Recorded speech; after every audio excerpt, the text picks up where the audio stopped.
el comienzo a esta reunión, darles la bienvenida. Para los que no me conocen, yo soy Mercedes Goto, directora del ICSAL, que es un centro de doble pertenencia, Flaxo Concept.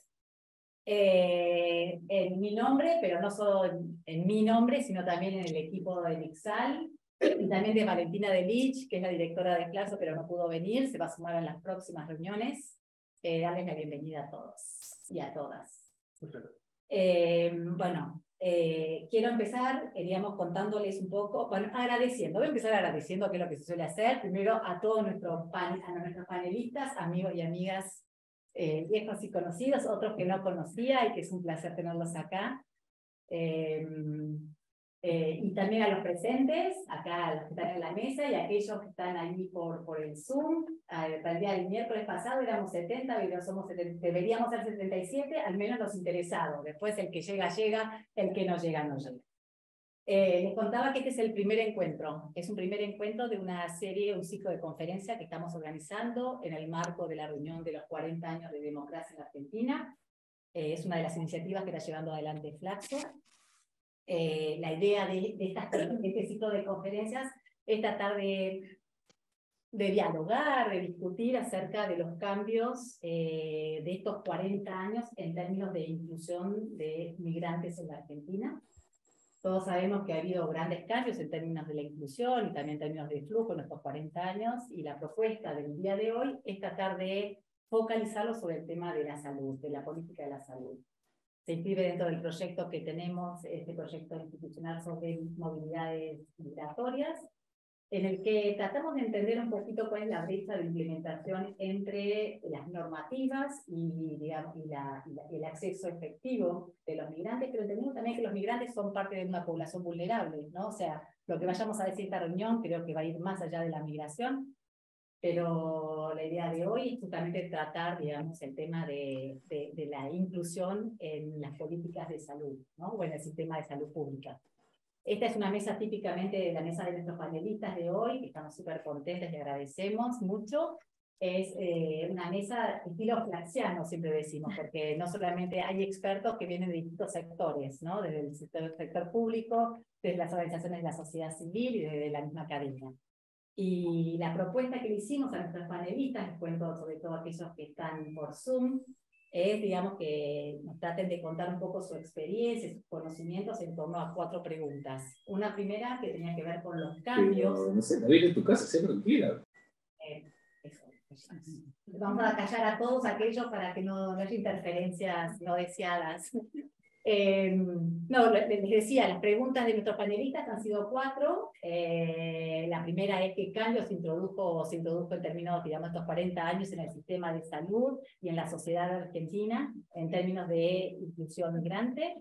La segunda pregunta, un poquito, qué avances ha habido en términos del acceso de los migrantes al sistema de salud.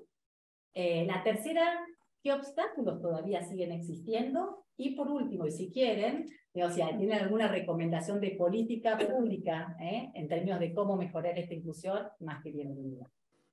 Así que, bueno, en cuanto voy a cerrar diciendo nada más que la dinámica, les doy la palabra a ustedes. Pensábamos unos 15 minutos de presentación de cada uno de ustedes, algunos trajo para PowerPoint, otros no. Después esos 15 minutos, que ahí María Liz nos va a ayudar un poco a marcar los tiempos, porque tenemos que ser más o menos estrictos. Vamos a pasar unos 10 minutos como de intercambio y de contrapuntos, si hubiere, entre los panelistas, y después pasamos a las preguntas. Vamos a darle privilegio a los que están presentes, y a aquellos que están por Zoom les pedimos que vayan anotando sus preguntas en el chat.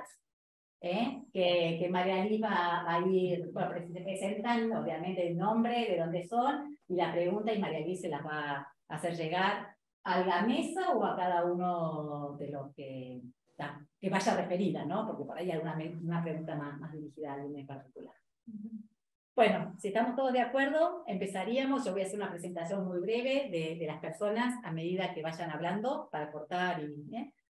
un poco, vamos a empezar, vamos a seguir el orden que estaba propuesto en el flyer, por Mario Rovere. Mario Rovere es médico y diplomado en salud pública por la Universidad de Buenos Aires, especialista en administración de servicios de salud por la Universidad Nacional de Salta. Cuenta también con una residencia en salud internacional por la Organización Panamericana de Salud. y ha sido consultor de desarrollo de recursos humanos en salud para la región andina en la Organización Panamericana de Salud. Es cierto, este perfil internacionalista con el que nos hemos conocido, Mario. También ha sido decano organizador del Departamento de Ciencias de Salud de la Universidad Nacional de La Matanza y viceministro de Salud de la Nación. Flor de currículum. Actualmente coordina la Maestría de Salud Pública de la Universidad Nacional de Rosario, es docente de la Flaxo y dirige la Escuela de Gobierno de Salud de L'Oréal Ferrara del Ministerio de Salud de la provincia de Buenos Aires. Mario, muchas gracias por estar acá. Al contrario, muchas gracias a ustedes. Bueno, primero contarles que para mí es un tema apasionante, digamos, porque he tenido, digamos, distintas experiencias personales, profesionales, que me han metido, digamos, en el mundo de América Latina, en experiencias que son difíciles de plantearlos en este sentido, ¿no? O sea, una especie de tercer mundo dentro y fuera de la Argentina. Una, digamos, concretamente, es la práctica recurrente de la relación con el Partido de la Matanza, digamos. El Partido de la Matanza es la cuarta ciudad de Bolivia y es la tercera ciudad de Paraguay. La experiencia de vivir en el interior de del país, en la provincia de Salta, y también la experiencia de la región andina, bueno, una experiencia que de alguna manera me permitió ponerme en un lugar que rompe la idea de las caricaturas, ¿no? Por ejemplo, boliviano, ¿no? O sea, yo casi no podría escuchar boliviano sin decir boliviano de dónde, digamos, porque, digamos, Bolivia es un país enorme, digamos, como decir cordobés, digamos, para decirlo de alguna manera, digamos, tiene como ciertas entidades. Y después también el acompañar, sobre todo, digamos, en la aplicación de esto en términos de política pública, acompañar un poco la transformación que se ha dado en democracia, que creo a mí que genera un parteaguas, fundamentalmente la ley Giustiniani, digamos, en relación al tema de que no solamente es una ley única y ejemplar, digamos, en el mundo, sino que además tiene referencias directas vinculadas, digamos, a salud. Los migrantes de América Latina se conectan con el mundo de la salud por dos vías, digamos, podríamos decir así, por el lado de los pacientes y por el lado de los trabajadores de salud. Es un juego de pinzas, podríamos decir de esta manera. Creo que un poco como consecuencia de la ley Giustiniani tenemos todo el trabajo que hace en su momento desde el INDEC Mármora, digamos, en relación al tema de la caracterización, que a partir del censo del 2010, digamos, nos podemos ubicar en el sentido de que definitivamente, si nosotros decimos migrantes, la primera cosa es que estamos hablando de nosotros. Quiero decir, digamos, probablemente haya muy pocos descendientes de pueblos originarios aquí, así que, digamos, más o menos migrantes somos todos. El tema es que esa migración que teníamos en el imaginario nacional vinculada a la migración europea se quedó en los últimos censos alojada solamente en mujeres de altísima edad, digamos, ¿no? O sea, de 80 años en adelante. Ahí están las pensiones europeas, digamos así, ¿no? Pero luego, lo real es que la migración, poblacionalmente hablando, la migración es fuertemente de países limítrofes y que, cuando hablamos de países limítrofes, Perú se comporta como un país limítrofe, aunque no lo sea. Con una caracterización que deja ese trabajo del INDEC, que es que, digamos, que paraguayos y peruanos, en realidad deberíamos hablar de peruanas y paraguayas, o sea, mujeres que migran solas, y que los bolivianos mayoritariamente viajan o migran en pareja y configuran, digamos, parejas más armadas. ¿Por qué nos empezó a interesar esto? Bueno, primero porque la ley Giustiniani es una ley que tardó mucho en ser reglamentada, ¿no? Y creo que la reglamentación termina asociada al festejo del Bicentenario. O sea que si no hubiera ocurrido el Bicentenario, de alguna manera se dilataba esta ley, que claramente no era una ley oficialista, digamos, sino que era básicamente de una de las ramas del Partido Socialista. Y que esa ley trae para el mundo de la salud una fuerte recomendación, no solamente, digamos, de la absoluta imposibilidad de negar atención a cualquier persona migrante, que incluye a los indocumentados, ¿no? Sino que además obliga al personal de salud y al personal de educación, pero al de salud, que es de lo que nos interesa, digamos, a orientar a las personas indocumentadas respecto a la forma de documentarse. Cuando nosotros ponemos en este horizonte, digamos, a la población boliviana, pasa en este periodo una brutal transformación en Bolivia. Y esa transformación, concretamente, es que por primera vez los pueblos originarios, que son más del 50%, se autorreconoce originario en Bolivia, por primera vez siente que tienen, digamos, que están en el gobierno. Y esa experiencia produce un efecto doble, digamos, donde al mismo tiempo hay un tema de nacionalidad, pero al mismo tiempo hay también un tema de identidad originaria. Cuando en la Argentina hablamos de pueblos originarios, hablamos de pueblos originarios que territorialmente estaban en la Argentina. Por supuesto que está el tema mapuche en el medio, digamos, que es una forma de ralearlo, de decir son chilenos, digamos. Y no son ni chilenos ni argentinos, digamos. Pero en el caso de los bolivianos, hay que asumir que la mitad de la población que migra a la Argentina, digamos, por lo menos, probablemente más, se reconocen como pueblo originario. Con lo cual, se combinan fenómenos de racismo, digamos, que son simultáneamente de racismo de carácter nacional y de carácter también étnico. La consecuencia de eso es que nosotros empezamos a ver una ley absolutamente progresista, pero con enormes dificultades de implementación, porque se trabaja, digamos, en otros códigos, y esos otros códigos son todo el movimiento de la máquina racista que en la Argentina, digamos, nos cuesta reconocer. Digamos, ¿no? Podríamos decir que la Argentina no es más racista por falta de oportunidades, digamos. O sea, que es cuestión de ponerle... Y en ese marco, me parece que uno empieza a ver las cosas de la micropolítica, por ejemplo, cómo le vas a dar el remediar si es boliviano, digamos, cómo le vas a dar el remediar si es paraguaya, digamos. Y otros fenómenos que empiezan a darse, que son bastante complejos, como por ejemplo, digamos, el tema de la migración de mujeres solas a la Argentina, de Paraguay o de Perú, pero que migran solas, pero son madres de familia, o sea, tienen hijos, ¿no?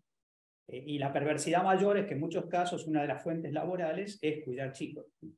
Entonces vos tenés mujeres paraguayas y peruanas, digamos, que están aquí cuidando chicos, dejando a sus hijos en su lugar de origen, digamos, una situación. Hay algunas ciudades de Paraguay que claramente, digamos, tienen la totalidad de sus niños cuidados por abuelos. Entonces, esas combinaciones, digamos, son extremadamente complejas en términos de algo que los españoles han reconocido mejor que nosotros, que ellos le llaman el síndrome de Ulises, digamos, que es toda la carga, especialmente en el campo de la salud mental, con impacto psicosomático, que tiene el solo ser migrante. Es decir, se transforma entonces el ser migrante en un factor de riesgo. Y al ser migrante un factor de riesgo, digamos, produce una serie de problemas o de temas poco estudiados en la Argentina y más estudiados en el caso de España, que ha tenido movimientos tan fuertes como que, por ejemplo, tuvo que volver a abrir maternidades que habían cerrado como consecuencia de migrantes latinoamericanas y africanas. En el caso de Argentina se agrega también muy fuertemente el tema de profesionales de salud migrante o estudiantes de carreras de salud migrantes. El caso paradigmático hoy sería, digamos, que el 30% de los estudiantes de medicina de la UBA son extranjeros, mayoritariamente brasileros, mayoritariamente que van a volver a ejercer medicina a Brasil, donde está como taponado, digamos, la posibilidad de ingresar. Pero también hay excepciones de maniobras, como por ejemplo los estudiantes haitianos de la Universidad Nacional de Rosario, ¿no? que son muy llamativos, digamos, porque son afrodescendientes y son consecuencia digamos, de especie de estafas, digamos, que fue, digamos, cobrarles porque iban a entrar a una universidad gratuita en la Argentina, digamos, que la Universidad de Rosario hizo espacio, incluso lo dejaron varados en Misiones, bueno, todas esas travesuras que se dan en el mundo de las travesuras de humor negro, digamos, en realidad es Y también el tema de otros fenómenos, digamos, que se fueron dando, y estoy hablando siempre de este periodo, es que el sistema de residencia de la Argentina sigue siendo tremendamente atractivo. Muchos países han liquidado la residencia paga, e incluso a veces hay que pagar para hacer la residencia, dentro de lo cual hay claramente el caso de Colombia, por lo cual nosotros tenemos en la provincia de Buenos Aires, por ejemplo, que es el sistema más grande de residencias profesionales, tenemos 20% de extranjeros, pero ahora ya no brasileros, digamos, sino colombianos, bolivianos, ecuatorianos. Esta situación, digamos, genera un enorme movimiento, pero no necesariamente una situación, digamos, de mayor accesibilidad para la población más desprotegida. Y en el caso de los bolivianos, tenemos incluso una película, digamos, muy interesante, un video, por ahí lo voy a poner a ofrecer, digamos, que es donde aparece muy claramente la historia de una niña, digamos, unos 12 o 13 años, con una anorexia nerviosa, digamos, tratando de encontrar atención en la ciudad de Buenos Aires. Y se va viendo, digamos, a partir del caso, toda la discriminación, pero aparece algo que yo me quedo con esto como símbolo para tomarlo. Una frase que a mí me parece maravillosa, digamos, que muestra la diferencia entre lo instituyente de una ley y lo instituido, ¿no? Y esa frase, dicho por una mujer boliviana, es ventanilla maltrata. Digamos, a mí me parece que es una frase síntesis increíble, digamos, de lo que significa concretamente, bueno, digamos, este plan para vos no es, este plan está buenísimo, pero tenés que bancarizarte, pero no te bancarizan porque no tenés documentos. O sea, toda esta situación que hace que estés más marginal que el marginal, digamos, dentro del juego, a pesar de que las políticas públicas hablen de políticas públicas inclusivas. Transformar esto en el sector salud es extremadamente complejo, digamos, y quizá para comentarle lo más reciente, que es una observación verdaderamente, yo diría todavía provisoria, necesita números, quisiera comentarle un dato adicional, digamos. Nosotros tenemos el grueso del sistema de residencias, en este momento, especialmente por la modificación demográfica de la medicina, significa, digamos, ingresan médicas mujeres a la residencia, en un número cercano al 85%. Y en el 20% de residentes extranjeros, digamos, ingresan predominantemente varones, digamos. Y ahí se produce un choque que yo quiero tomarlo, digamos, en positivo, que es, digamos, la enorme transformación en términos de género de la sociedad argentina, que hace que estos residentes varones extranjeros, digamos, van al choque, literalmente hablando, con problemáticas de violencia de género que se dan adentro del sistema mismo de la residencia. Diría algunas especialidades en extremo, el caso de traumatología, que parece paradigmática, digamos, pero verdaderamente es una cosa muy llamativa. Entonces tenemos ahora toda una especie de oficina de violencia institucional, digamos, trabajando todo el tiempo sobre denuncias que han aumentado, pero no sabemos si han aumentado porque hay más casos, porque está facilitado el sistema de denuncias, pero se va viendo, digamos, cómo va crujiendo la adecuación social a las distintas problemáticas migratorias que se da en la Argentina. ¿Es en la provincia de Buenos Aires? Provincia de Buenos Aires. Quizá un último punto, porque tiene que ver, casi no he hablado de venezolanos, dice que es un tema importante, solo mencionar que el impacto ideológico, digamos, de las políticas públicas. Durante el gobierno ya del primer gobierno de Cristina, digamos, aparece fuertemente una ley de excepción. Las universidades de la Argentina se negaron a tratar el reconocimiento de título de médicos argentinos graduados en Cuba. Se arma un recurso de excepción por el cual se habilitan esos títulos desde el Ministerio de Educación sin pasar por ninguna universidad, digamos, y ese es el mismo recurso que luego el gobierno de Macri va a utilizar para la habilitación de médicos venezolanos, ¿no? O sea que en ambos casos, podríamos decir, han sido decisiones de carácter político.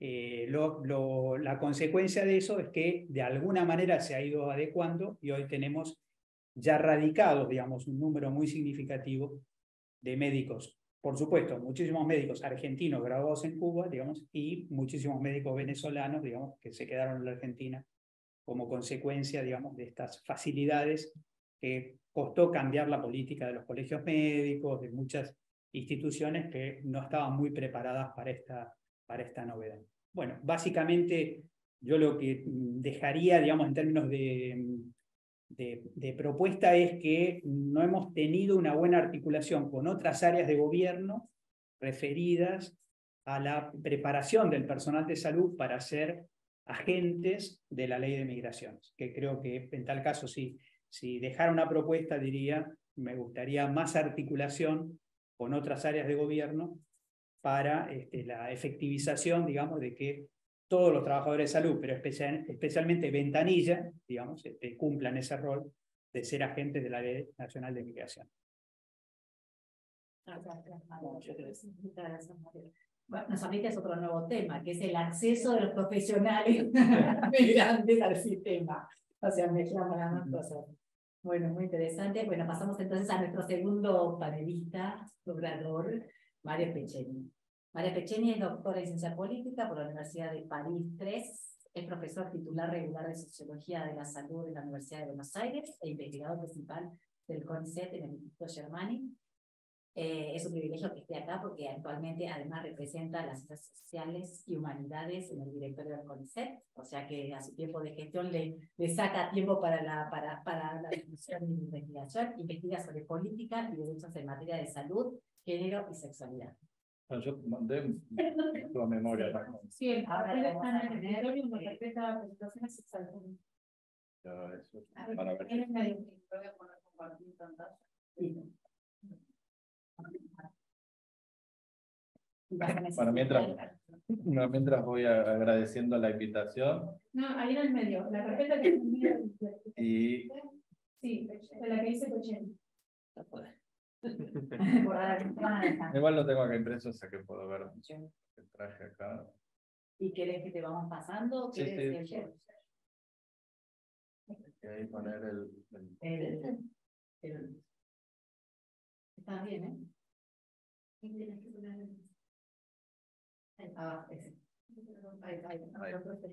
Bueno, agradecer la invitación y para economía de tiempo voy directo al grano. Como decía recién, Mercedes, yo trabajo política y derechos en relación con género, sexualidad y salud, pero no trabajo nada migración. Así que voy a hablar desde entonces de las cosas que sí trabajo o trabajaba. Bueno, yo la verdad que no había prestado atención a las preguntas como tales, pero bueno, de casualidad lo que traigo plantea preguntas en esa dirección. Lo primero, también lo debo de suyo, yo soy hijo de migrante y nieto de migrantes, y he sido extranjero, no migrante en otro país, así que la experiencia de migración igual la atraviesa creo que a todo el mundo en algún momento de la vida o por alguna genealogía. Después lo de 40 años de democracia y pensarlo en clave de derechos, y ahí sí me empezó a detener un poco en la presentación, es lo que tratamos de hacer en el equipo con el que yo trabajo, que es pensar los temas como, no diría todo el mundo y cada vez quizás con más ataques y más embestidas, pero es pensar las cuestiones sociales en clave de derechos humanos. Entonces nosotros tratamos de pensar la salud en clave de derechos humanos. Y entonces incluyendo acá el tema de la migración, pensar ese triple relación, ¿no? En qué medida el estatus migratorio, la experiencia migrante impacta en la salud, impacta en el ejercicio de la titularidad y ejercicio de derechos, y lo que voy a tratar de mostrar es cómo los derechos humanos impactan en la salud y el acceso a la salud impacta en los derechos, en alguna clave de análisis que puede pensar el tema de la migración. Y eso también en una última cosa de prólogo, también en clave del derecho a tener derechos. El tema de la migración como a la base de todo este tema de los derechos humanos y la salud es porque el reconocimiento de qué tipo de sujetos tienen derecho a tener derechos no es algo que va de suyo, y justamente a veces eso está en la clave de las políticas, ¿no? Y como decía un poco tanto en la letra de las normativas como en la posibilidad de aplicarlas y de apropiarse subjetivamente. Bueno, la siguiente, entonces los 5 temas que voy a hablar 2 minutos cada uno son esos: salud y derechos humanos, el tema de accesibilidad, por eso yo de casualidad un poco fui a las preguntas que vos trajiste, discriminación y vulnerabilidad, hay unas preguntas que sería retomando esos 4 ejes, quizás a las personas que vienen después, y a ustedes que investigan sobre el tema, bueno, cómo pensar en esa clave el tema más específico de la migración venezolana o de la migración en general en estos 40 años. Entonces, la siguiente, salud y derechos humanos. El anterior, el esquema básico, no importa si el título dice salud y derechos humanos, lo que no se lee. La idea es que la salud impacta en los derechos humanos, una cosa muy obvia, lo decía Amartya Sen, premio Nobel, así que lo pueden apreciar. Si estás muerto no puedes ejercer ningún derecho humano, si morís prematuramente tampoco, pero también si tenés una discapacidad grave, si tenés una enfermedad grave, si tenés, digamos, cuestiones que afectan a tu ser con un cuerpo que es el que te hace transitar, comer, vivir, llevarte bien, llevarte mal, hacer todas las cosas que hacemos, trabajar. Eso impacta en la posibilidad digamos, obviamente de ejercer los derechos humanos, pero a veces hasta de tener la propia titularidad de los derechos humanos. Por decirlo algo, temas de discapacidad intelectual, eso no vota. O sea, no pueden formar familia porque, no sé, pero digamos, la inteligencia está a la base de la posibilidad de tener derechos. La otra cuestión es los derechos humanos impactan en la salud, una cosa muy obvia. Si alguien es víctima de tortura, el cuerpo, el espíritu tiene impactos en la salud, pero también, por decir algo, desde del acceso a la vivienda, el acceso al agua, el acceso al trabajo, el acceso a la educación, al derecho que se les ocurra, impacta en la posibilidad de tener una vida saludable, no solo el derecho a la salud, sino el conjunto de los derechos humanos. Y por el lado opuesto, es decir, la garantía de esos derechos es de que las personas tengan, en principio, condiciones mejores para poder ser saludables. Por un ejemplo, la violación de los derechos de las mujeres o las personas gestantes a poder, qué sé yo, manejar su vida reproductiva impactaba en que había mujeres o personas gestantes que podían morir por abortos clandestinos, es decir, un derecho impacta en la salud. Y por esto esta idea de Jonathan Mann, que es el que está ahí, que no se logra leer, y la gente que trabajó hace varias décadas en estos temas, hablan de una sinergia entre salud y derechos humanos, como 2 dimensiones de lo que podríamos llamar en Argentina de la justicia social, que se retroalimentan, tanto positivamente como negativamente. Es decir, primera diapositiva es esa. La segunda, entonces digo, para pensar desde ahí la cuestión de migración, sigo con el mismo punto, me olvidaba que venía otra diapositiva, que es, además, y esto es, ¿cómo se llama?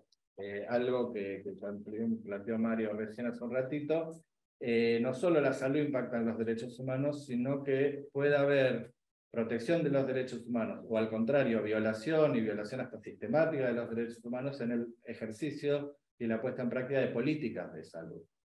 Pueden ser extremadamente discriminatorias, pueden ser extremadamente visibilizantes, pueden ser complicadas. Bueno, y las otras cosas son un poco las que ya hay. Voy a la siguiente, pues la idea es tener todo en 15 minutos. La accesibilidad. Y acá me voy a detener un poquito. Nosotros trabajamos en el equipo con varias investigaciones sobre accesibilidad, anticoncepción de emergencia, a métodos anticonceptivos quirúrgicos, en temas de VIH, digamos, en distintas, a los cuidados paliativos, distintas razas. Y así, para hablar muy rápido, distinguimos bastante esquemáticamente entre barreras objetivas y barreras subjetivas. Las objetivas hay algunas que tienen que ver con, puse rápido, con la sociedad.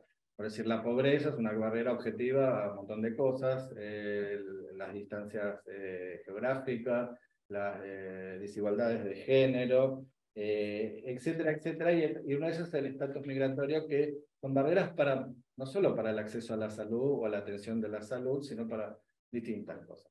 Después hay barreras que son también objetivas, pero son específicas de los subsistemas de salud o de los servicios. Para decir rapidísimo, el sistema de obras sociales implica tener un empleo formal. Entonces, normalmente las personas con estatus migratorio reciente es poco probable o menos probable que tengan un empleo formal y por ende no pueden acceder hasta formalmente al sistema de salud a través de las obras sociales. Pero, por ejemplo, el sistema público sí formalmente pueden acceder, pero lo voy a dejar para verlo en la diapositiva siguiente. Pero después, hay cuestiones que tienen, ¿por qué lo dejo para la diapositiva siguiente? Porque tiene que ver con temas de discriminación. Eso lo vamos a ver en la siguiente. Pero después hay barreras que también son específicas de algunas comunidades migrantes, pero que son específicas, pero que tienen en común, por ejemplo, con la comunidad de pueblos originarios, que podrían ser las barreras lingüísticas para algún tipo de migración. O con la comunidad de sordos, que también han tenido hace muy poquito el reconocimiento de la lengua de señas como lengua de comunicación, y que también era una barrera lingüística que tiene en común con algunos pueblos originarios y con algunas comunidades migrantes. Y después la de Venezuela, que lo dejé como para plantearlo como pregunta, ¿no? Y después las barreras subjetivas, que tienen que ver con los señores y señoras que están en las ventanillas, las que son expulsivas son esas personas que están detrás de las ventanillas. Y también la propia subjetividad, obviamente, de los migrantes, las migrantes, pero también de sus familias y de ese entorno. Y acá voy a decir algo que también es muy paradójico. Algunas comunidades migrantes se consideran migrantes a sus hijos y nietos nacidos, a sus hijas y nietas nacidas acá, o en el país de recepción, y a otras que tienen 10 minutos de llegado ya no, y eso también es para pensar qué quiere, porque, no sé, un nieto o nieta, digamos, quizás sí ligado a alguna racialización, a una discriminación, considera, bueno, y ustedes cuando llegaron, bueno, llegaron mis tatarabuelos, qué sé yo, pero bueno, pero por cuestiones básicamente de racialización. Pero eso también tiene que ver con barreras subjetivas, que es interesante trabajar. Entonces voy a la siguiente. Todo esto nosotros, digamos, estas categorías que estoy trayendo, las hemos usado para pensar esta relación entre salud y derechos humanos, que creo que es interesante pensar distintos problemas ligados a la migración en esta interfaz. Discriminación. No voy a definirla por cuestión también de rapidez, pero voy a hablar de tres cuestiones de formas o formatos o modalidades de la discriminación. Una es decir, las y los migrantes no tienen derecho a acceder a la salud ni a la cobertura en qué sé yo. Sería una discriminación directa.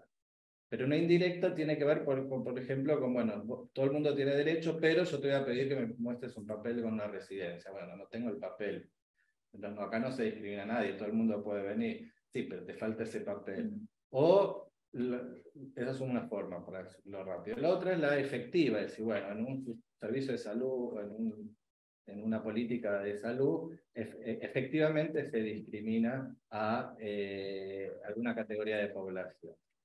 Pero más frecuentemente en los temas, por ejemplo, de VIH o relacionados con el estigma, es lo que se llama la discriminación anticipada, es decir, la persona anticipándose real o no realmente a una experiencia hostil y dolorosa de discriminación, deja de acudir a aquello para lo cual quizás tenía el derecho o la posibilidad. Pasa con las trabajadoras sexuales, pasaba con los gays, pasa con las travestis, pasa con migrantes, pasa con un montón de poblaciones que prefieren, probablemente por experiencia, no por ignorancia, ¿no? Pero por experiencia de autodiscriminarse, aunque esa frase no me gusta porque es como volver a poner en la espalda de la persona algo que no es su responsabilidad. Y después los niveles de discriminaciones también, que a veces, y esto para analizar es interesante, que no hay una coherencia, ya hablo de capas tectónicas que se pueden hasta contradecir entre lo que puede decir la ley, la política pública, la opinión pública, los distintos grupos, las familias, los barrios, los profesionales, las profesionales, es decir, puede haber, digamos, incoherencia. Entonces, a veces el nivel de la ley, una vez la ley argentina, dice, bueno, wow, es buenísima, pero después hay que ir a ver el nivel de las prácticas. Y a veces al revés, había leyes, repito, como la del aborto penalizado en el Código Penal, que en la ley era espantosa, pero a nivel de las prácticas, el estigma ligado al aborto, esa era mi hipótesis, no había tanto estigma como para un delito que es penalizado por la cárcel, como era la clandestinidad del aborto. Entonces, para pensar las medidas, a veces todo esto es, si la discriminación a veces es más indirecta y anticipada, y en el nivel de las prácticas, que directa, efectiva, en el nivel de las leyes, para ver a dónde hay que intervenir. Porque a lo mejor uno le erra a dónde tiene que entrar. A la siguiente me quedan 2 minutos. La idea de vulnerabilidad, 3 minutos. Es la anteúltima igual. La idea de vulnerabilidad, y esto es una de las cosas que más me gusta de la gente con la que trabajo, ahí sí está tapado, pero Unos son Vera, no importa, se los cuento, Vera Paiva, José Ricardo Aires, que son de Brasil, no importa, y otros colegas, después se las ven. Ellos analizan, estos colegas, llamamos una perspectiva latinoamericana de la vulnerabilidad, que remite a la idea de los 60, de la vulnerabilidad estructural y todo esto que acá ya conocen. En salud se pasó del riesgo a la vulnerabilidad con una clave primero individual, es decir, tratar de pensar, ahí me marean más, quienes están viendo del otro lado no ven que acá están haciendo, ahí está. La idea de la vulnerabilidad como las cuestiones biográficas, biológicas, de antecedentes, de prácticas, de conocimientos, de actitudes, de lo que fuere, de los individuos, remite a una propensión mayor a algún tipo de daño, padecimiento, enfermedad, muerte, accidente. Ya eso lo sabemos. La segunda cuestión, que también la conocemos, es que los individuos no están aislados y aisladas, sino que están en relaciones sociales, laborales, familiares, de género, barriales, de residencia, de lo que fuere, que hacen a su mayor protección, a su mayor vulnerabilidad. Todo esto es conocido. Y lo que sí me interesa recalcar para pensar las preguntas de casualidad que vos traes, que es la vulnerabilidad que mis colegas llaman programática. Y esto es que no hay una situación donde individuos y grupos tienen vulnerabilidades específicas frente a algún determinado padecimiento, daño, enfermedad, muerte, sino frente a la cual, por donde después viene el Estado, las políticas públicas, las políticas sociales en sentido amplio, digo, el Estado, pero también los actores privados, digamos, todo lo que forma la red de políticas públicas, que viene con mejor o menor pericia y cobertura a hacer algo con esa vulnerabilidad, sino que una suerte de inversión de carga de la prueba, sino que el Estado produce aquella vulnerabilidad.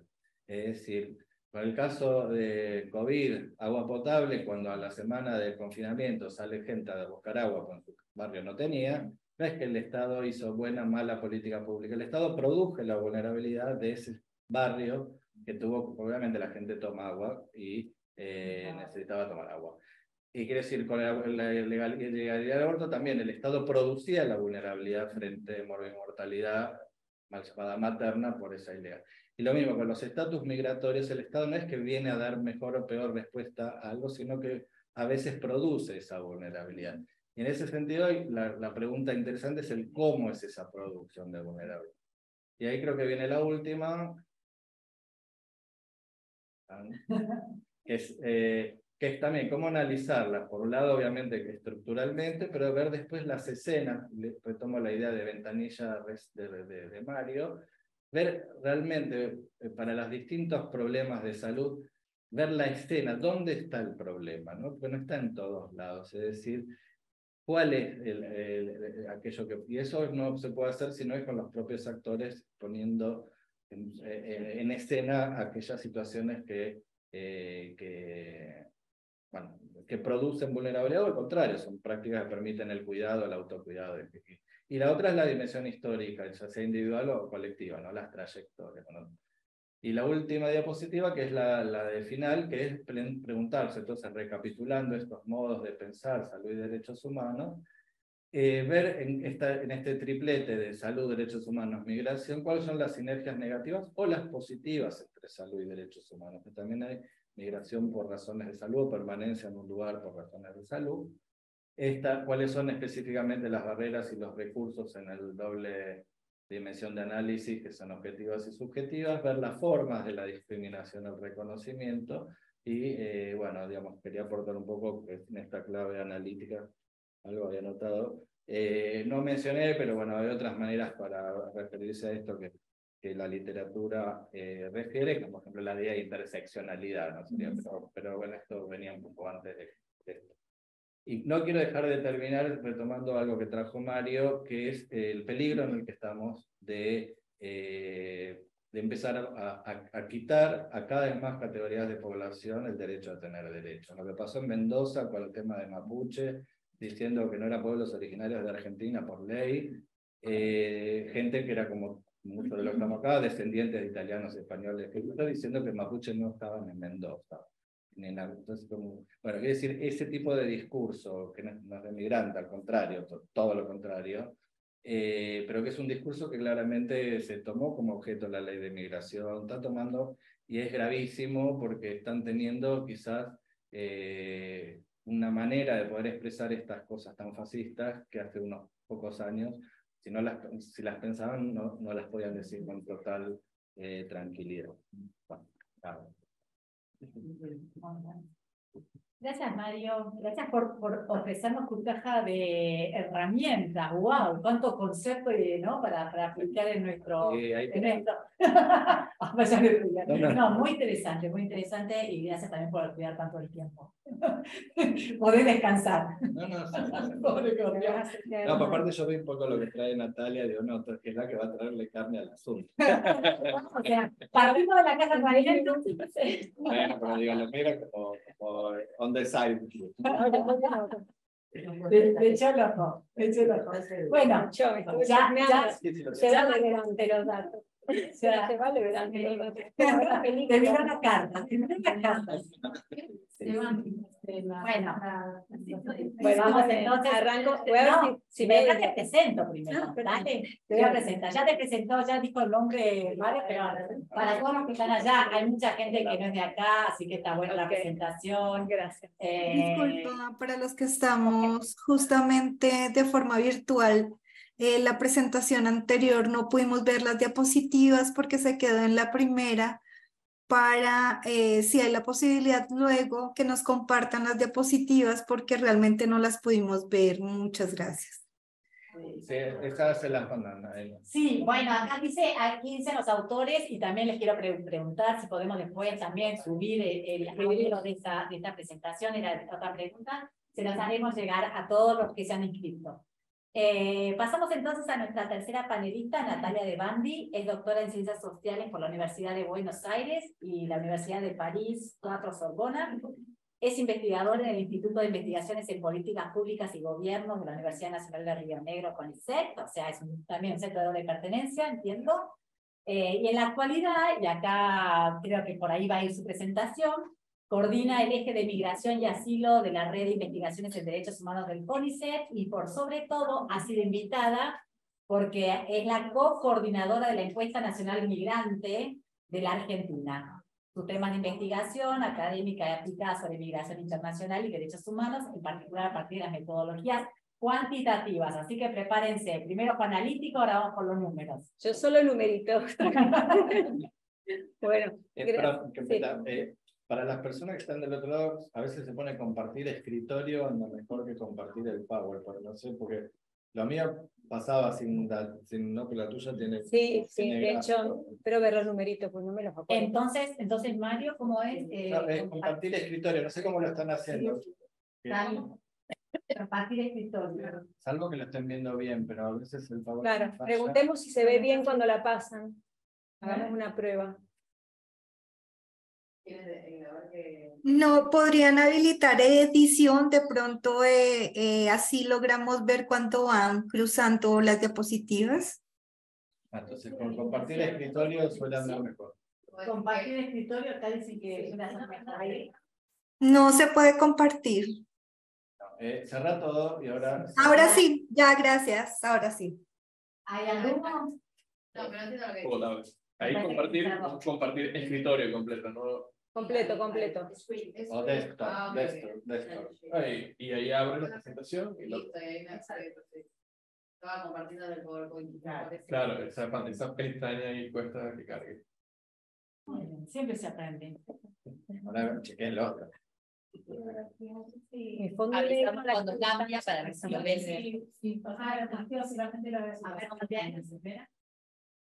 ¿Lo pueden ver bien? Sí, perfecto, gracias.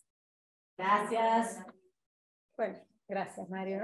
Sí, muy bueno. Bueno, buenísimo. Muchas gracias por la invitación, por este espacio. La verdad que todos especialistas de salud, yo vengo con algunos numeritos de estas investigaciones. Voy a ir tratando de pasar rápido las diapositivas, porque son un montón, así tampoco me extiendo, cualquier cosa volvemos. Pasemos a la primera, por favor. Un poco lo que les vengo a traer, como ya Mercedes lo dijo, es algunos resultados de unas investigaciones que hicimos con dos colegas, con Julieta Nicolao y Ana Paula Penchazade, y son datos que provienen de al menos 3 fuentes, no veo nada desde acá, pero la primera, que es la principal que les voy a compartir algunos datos, es la Encuesta Nacional Migrante de Argentina en su edición 2020, que acá junto con Laura además estuvimos trabajando en el capítulo de salud del anuario que salió junto con esa encuesta. Otra fuente de datos que algún datito que llego les cuento es del Ministerio de Salud, de datos abiertos de COVID con pedidos de acceso a la información pública que realizamos para trabajar con la situación de COVID y algunos datos del RENAPER. Pasemos. Voy a solamente, la idea acá sí es trabajar específicamente sobre migración venezolana y acceso a la salud, tratando de contextualizarlo un poco en relación a la situación de la población migrante en general, a partir de los datos que les comenté. Un poco solamente para reponer, me parece que siempre es interesante reponer la situación de la migración venezolana en la región, donde hay más de 7 millones de migrantes venezolanos fuera de su país, de los cuales 6 millones están en nuestra región, y son cerca de 220.000 los migrantes venezolanos que están en Argentina, según los datos de 2022 del RENAPER. Algo interesante de esto, bueno, y esto es importante tenerlo en cuenta, sobre todo cuando planteamos esto de a 40 años de la democracia, pensando que Venezuela fue uno de los países que más recibió migrantes latinoamericanos y especialmente exilios en los procesos de dictadura argentina. Entonces es interesante también, nosotros si analizamos el cuadro de la derecha, donde está la población de RENAPER, la distribución poblacional de los migrantes en Argentina para el año 2022, es importante la elocuencia que va tomando los cambios poblacionales, porque para 2010 Venezuela no estaba dentro de las principales nacionalidades, y al año pasado nosotros vemos que los venezolanos son el 4º lugar en el peso poblacional dentro de la migración en Argentina, lo cual es un montón en los cambios poblacionales. Este tipo de cambios demográficos igual nuestra región en general los viene recibiendo más habitualmente que la Argentina. Chile los tuvo primero con los peruanos, con los haitianos, y Brasil también con los haitianos, y en Argentina veníamos de algunas décadas de una estabilización en nuestra estructura migratoria, que ahora empieza a diversificarse muchísimo más. También esto tiene un correlato directo, que no me voy a detener porque son todas conferencias en sí mismas que supongo que van a conversar sobre eso, en el gráfico que está abajo, que habla de las radicaciones y el comportamiento del acceso a la documentación, que tal como comentaron anteriormente. Okay.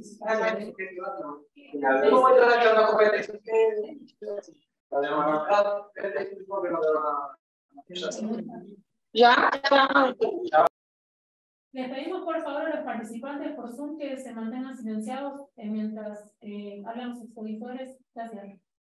Un minuto más.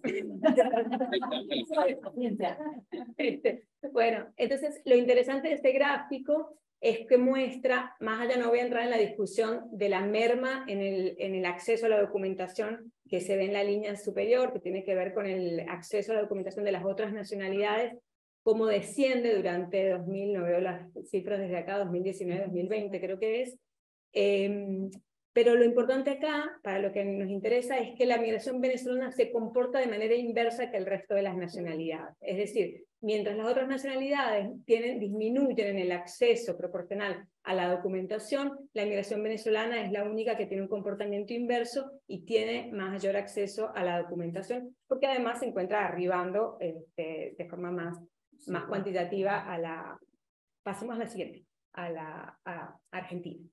Y otra característica importante es que, por supuesto, 220.000 no somos el país con mayor recepción, tenemos ciertas características que ustedes acá las sabrán muy bien de la población venezolana que viene a nuestro país, pero que también es relevante para pensar el acceso a derechos en general y el acceso en particular a la salud. En primer lugar, que es migración joven, que hay una cierta paridad de género, pero una característica que para mí es fundamental es que hay un componente familiar muy importante. Ahí vemos, bueno, la verdad no veo los números desde acá, así que, pero era mayor porcentaje de personas que se encuentran en pareja con otra persona migrante, es decir, que prioritariamente son familias o grupos familiares que vienen y que tienen hijos, hijes nacidos en otro país diferente de Argentina, ¿no? Y que también estamos hablando de muchas familias con niños muy chicos. Hay una presencia muy grande de familias jóvenes con niños que van a tener, por supuesto, una alta demanda de acceso al sistema de salud. Otra característica que también me parece que es fundamental es el nivel educativo. La migración venezolana en relación a la migración en general viene con un nivel educativo bastante alto y elevado. La mayor parte vienen con estudios iniciados universitarios o finalizados, o vienen también por razones de estudio. Pasamos a la siguiente. Entonces esto también es importante para entender un poco las características de la migración que va a estar accediendo al sistema de salud.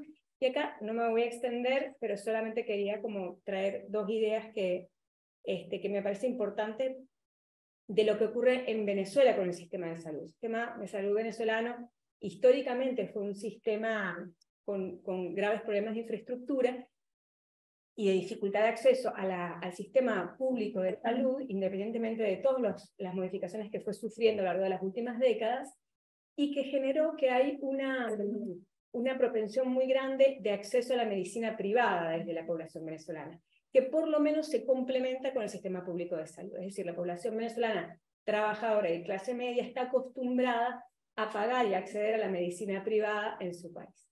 Eso está ligado también de la situación de los últimos años, por lo menos, con problemas estructurales importantes, ¿no? Inclusive el éxodo de, como decías, de médicos y enfermeras, de personal de salud, que se ha ido a otros países, con lo cual también ha habido una merma en la atención de las propias medicinas. Esto lo que para mí trae como consecuencia es un rezago en la atención a la salud de la población venezolana que llega a la Argentina.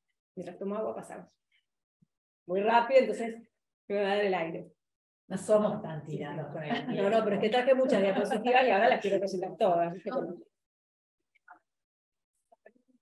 Bueno, entonces, eso que fue un poco más, en realidad entonces, todo eso era un poco para presentar como esa foto de las personas venezolanas migrantes que se instalan en nuestro país en relación también a otros colectivos migratorios. Lo que nosotros encontramos en relación específicamente, y acá ya son los datos que obtuvimos de la ENMA, es que 6 de cada 10 migrantes venezolanos no cuenta para 2020 con otra cobertura más que el sistema público de salud.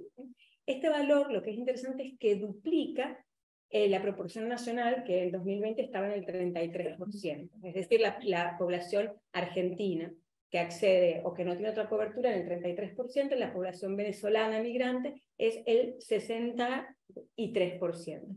Y también es un valor superior al de la población migrante en general.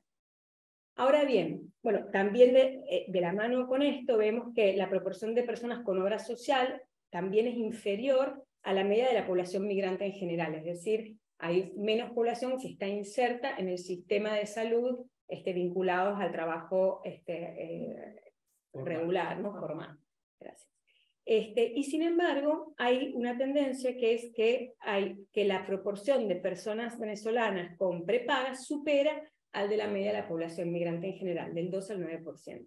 Que esto se vincula con esto que les decía de esta estrategia, primero una desconfianza del sistema público de salud y una estrategia de complementar los mecanismos de acceso por medio de la medicina privada.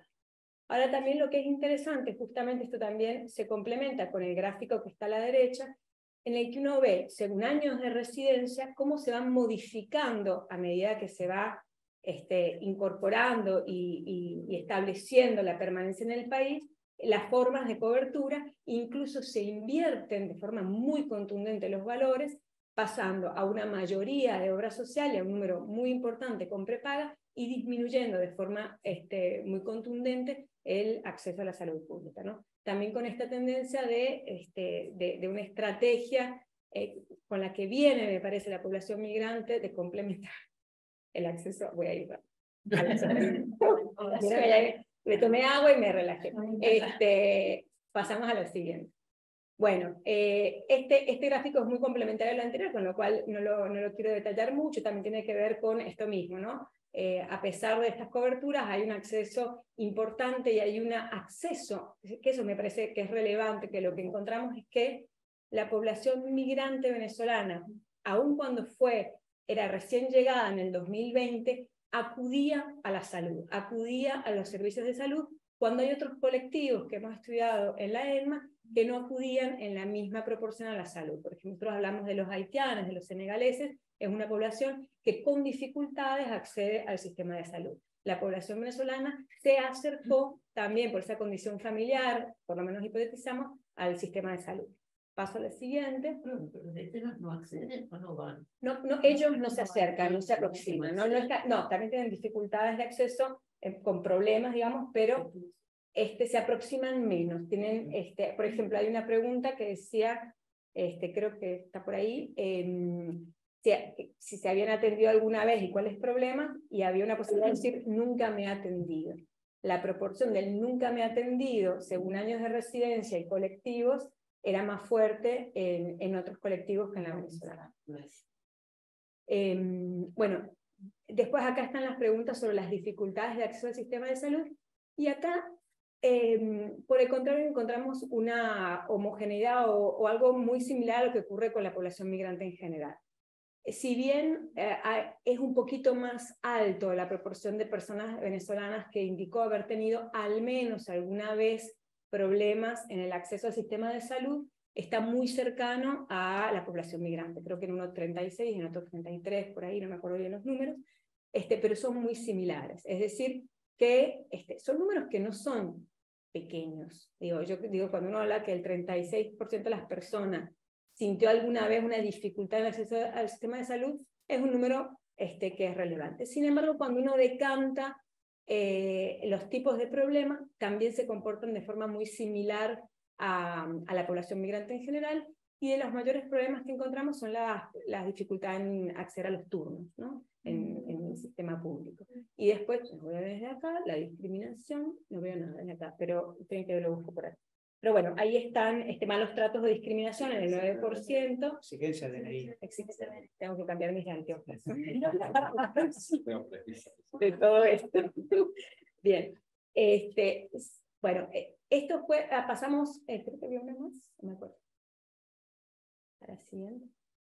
¿Qué dicen? La de COVID. Antes de pasar a la de COVID, finalizo con los datos de la ENMA. Bueno, los datos de la ENMA fueron un poco esto, en conclusión lo que nos revelaron, que trae unas especificidades propias, la población venezolana, que hubo un acercamiento de la población venezolana al sistema de salud con interés. La hipótesis es que venía de un rezago de atención primaria permanente por las dificultades propias que estaba experimentando, con lo cual se acerca rápidamente al sistema de salud, y la verdad que tampoco se encuentran grandes dificultades, digamos, las dificultades, se logra acceder al sistema de salud, en general es muy pequeño el que siempre tuvo problemas, que significa no accedió, y se recuperan los mismos tipos de complejidades que experimenta la población migrante en general. Y si me dan un minuto más, presento solo la siguiente, no, esta, perdón.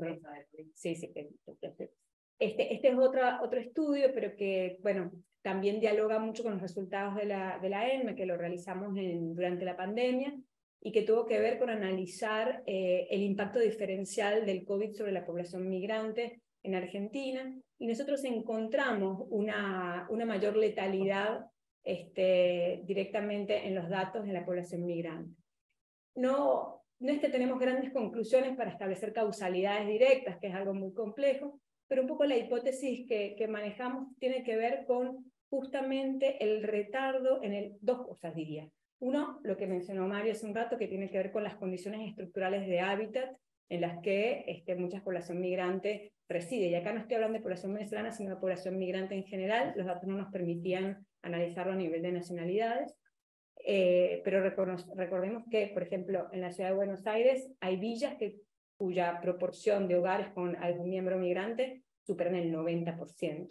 Y fueron esos espacios los que también se vieron más afectados por las primeras olas de COVID.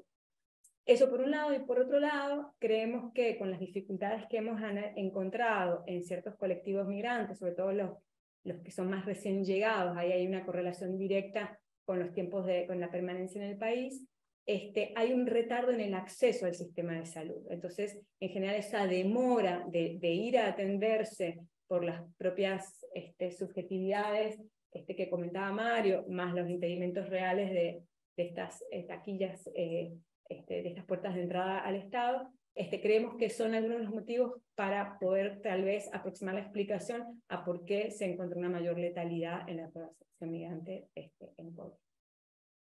Terminé, lo último que queda se los cuento después, que es la encuesta 2023 migrante en un momentito después. Gracias. Bueno, seguimos entonces con Laura. Ah, perfecto. ¿Querés? Laura. Pensé que venía Laura es la lista, me programé mentalmente que venía Albert, entonces estaba lista para escuchar. Bueno, les presento a Laura Gotero. Ella es doctora en Ciencias Sociales de la UBA, es investigadora del CONICET, con lugar de trabajo en el Instituto de Justicia y Derechos Humanos de la Universidad Nacional de Lanús, donde se desempeña como docente investigadora y como coordinadora académica del doctorado. Y actualmente coordina un programa de estudios avanzados sobre migraciones en ciencias sociales acá en Flaxo. Así que la tenemos también en Flaxo. Bueno, muchas gracias por la invitación. Comprenderán el peso que tengo después de las 3 exposiciones y el trabajo estratégico que hice desde hace días para ver qué no iban a decir, porque dije, inteligencia. Claro, porque creo que tardé más en eso, en tratar de prever las temáticas de mis colegas y digamos, prepararme para aprender que la presentación en sí. Digamos, creo que lo otro me generó más tensión. Les traje 2 mapas, en realidad, que son 2 mapas que son como, no hice yo porque la cartografía, amo la cartografía, pero claramente me queda muy lejos, pero sí son 2 mapas que permiten establecer algunos puntos de discusión en el entramado que quiero proponerles sobre regularización migratoria, acceso a la producción y acceso a la información, ¿sí? Y acceso a la salud o necesidades básicas de salud cubiertas de migrantes venezolanos, migrantes de Venezuela, ¿sí? En el contexto regional. Entonces, si bien hay como algunos datos de Argentina, empecé en las preguntas, pensé de la 3 hacia la 1, ¿sí? Así que fui preparando de esa manera. Y creo que lo único que se pisa más o menos es algunos datos de este primer mapa con lo que empezó a trabajar Nati, y que nada más digamos, los 2 mapas que traje son de una de las usinas, digamos, de producción de información sobre movilidad humana proveniente de Venezuela en la región, que es la plataforma Art4B, que también es significativo como, digamos, la experiencia de la migración venezolana reciente generó procesos de producción normativa, estadística y producción de información cual y cuantitativa que no se dieron con otros grupos migratorios históricos, digamos, de alto dinamismo o de características muy interesantes en la región. Entonces me parece que también, más allá de que eso tiene que ver con esfuerzos financieros claros puestos, ¿no? En la producción de información, en la cooperación interestatal, digamos, ¿no? Hay como todo un respaldo material puesto detrás de la producción de información y de análisis respecto de la migración venezolana que no se dan con otros colectivos, ¿sí? Pero me parece que es una experiencia significativa para pensar esto. No hay un proceso de Quito para migrantes bolivianos, para migrantes paraguayos, pero hay un proceso de Quito para migrantes venezolanos, y de hecho la próxima reunión es creo que a fines de julio, agosto, en Uruguay. Entonces me parece que eso es interesante para pensar, ¿sí? Bueno, con respecto al primer mapa, solamente algunos datos como para dimensionar, incluso para desactivar ciertas cuestiones discriminatorias o ciertos prejuicios que hay respecto de la migración venezolana en Argentina, que podría haber algunos discursos respecto de cómo funciona, ¿no? cómo funcionan las trayectorias de movilidad venezolana en la región. De los, digamos, datos de marzo de 2023, de los 7.240.000 migrantes que hay en todo el mundo, 6.100.000 se encuentran en la región de América Latina y el Caribe, ¿sí? Eso quiere decir más o menos entre un 80, más o menos un poquito más del 80%, ¿sí? Casi un tercio de esos 6 millones, digamos, no, incluso, no, sería más de, o sea, la mayor parte de esos 6.100.000, y casi un tercio del total de migrantes venezolanos en todo el mundo está en Colombia, con casi 2,5 millones de personas, ¿sí?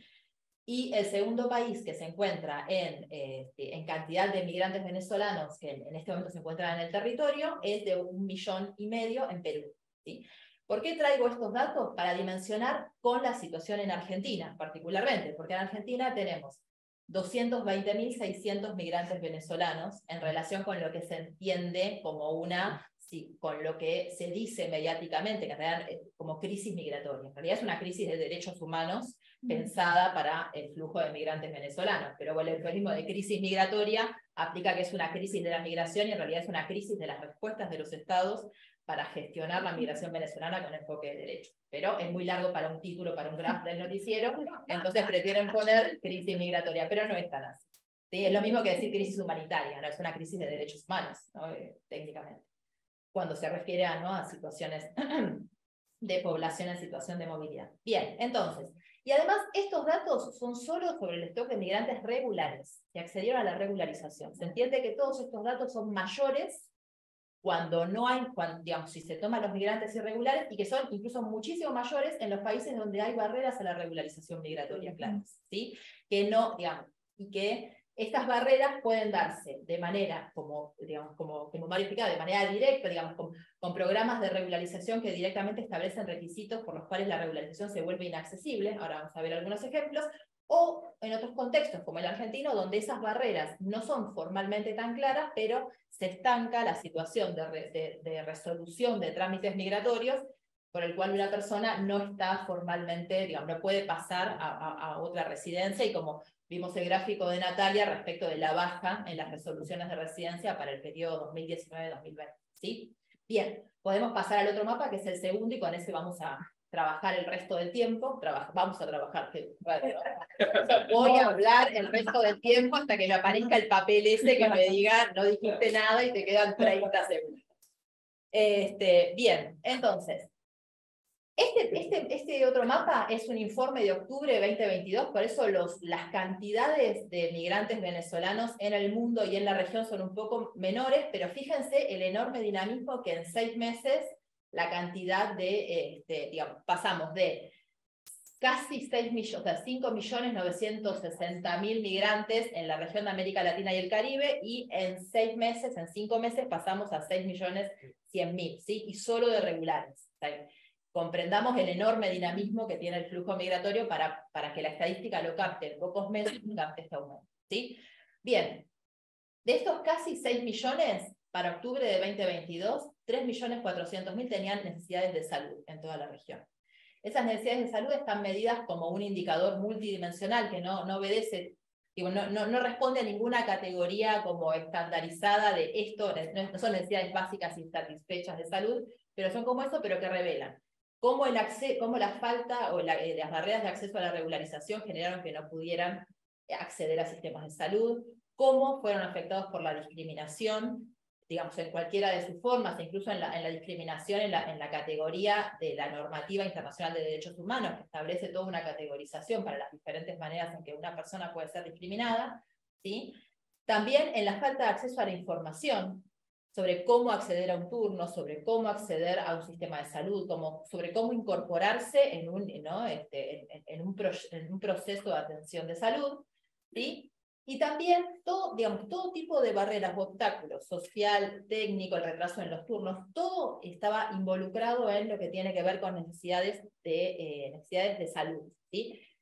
Esta es la cantidad de personas que en toda América Latina tienen necesidades de salud. ¿Qué se puede ver o sea, los numeritos? Por eso me los anoté acá, ¿sí? No vamos a intentar de ninguna manera hacerle suma a ese mapa, ¿sí? Esa tipología establece un índice de necesidades de salud según país.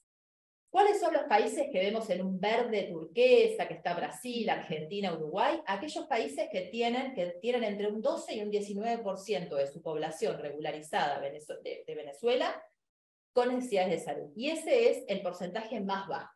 Después tenemos, por ejemplo, Colombia, Ecuador, Perú, con el color mucho más oscuro, que tienen entre un 51,5 a un 80% de necesidades de salud no resueltas de la población venezolana.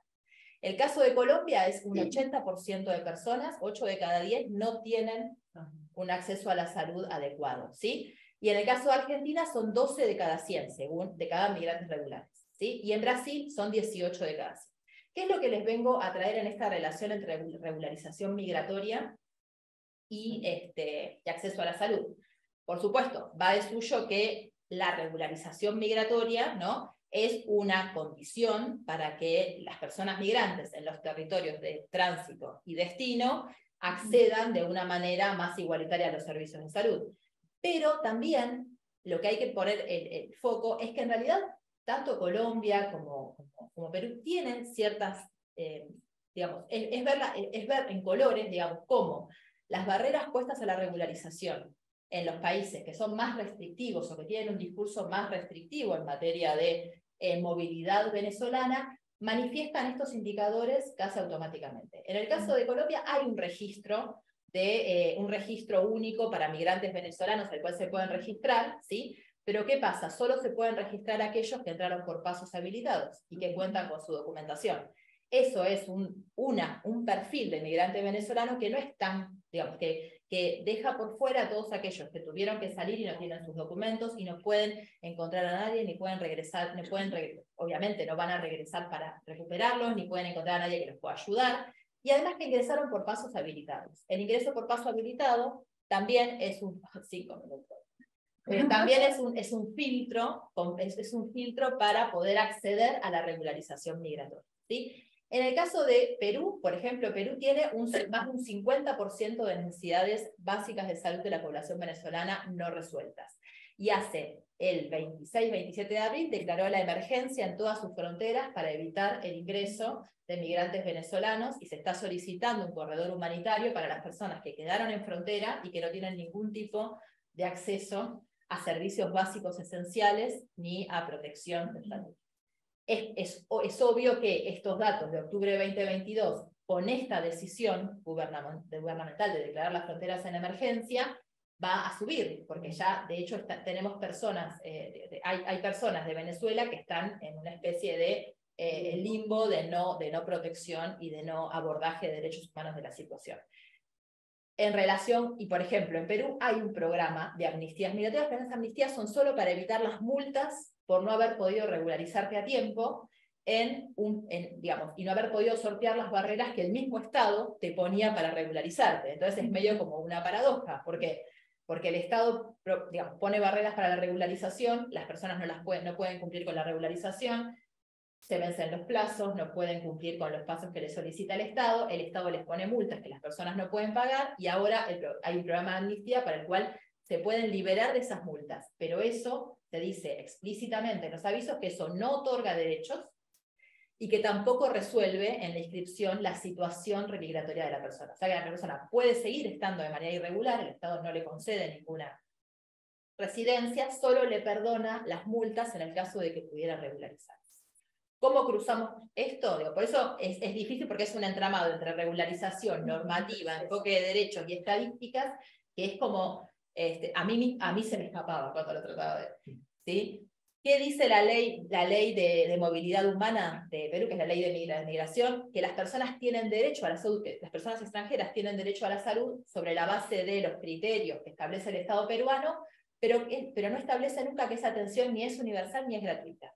Y que para acceder a esa atención, cada persona debe tener un seguro público o privado que haya adquirido previamente.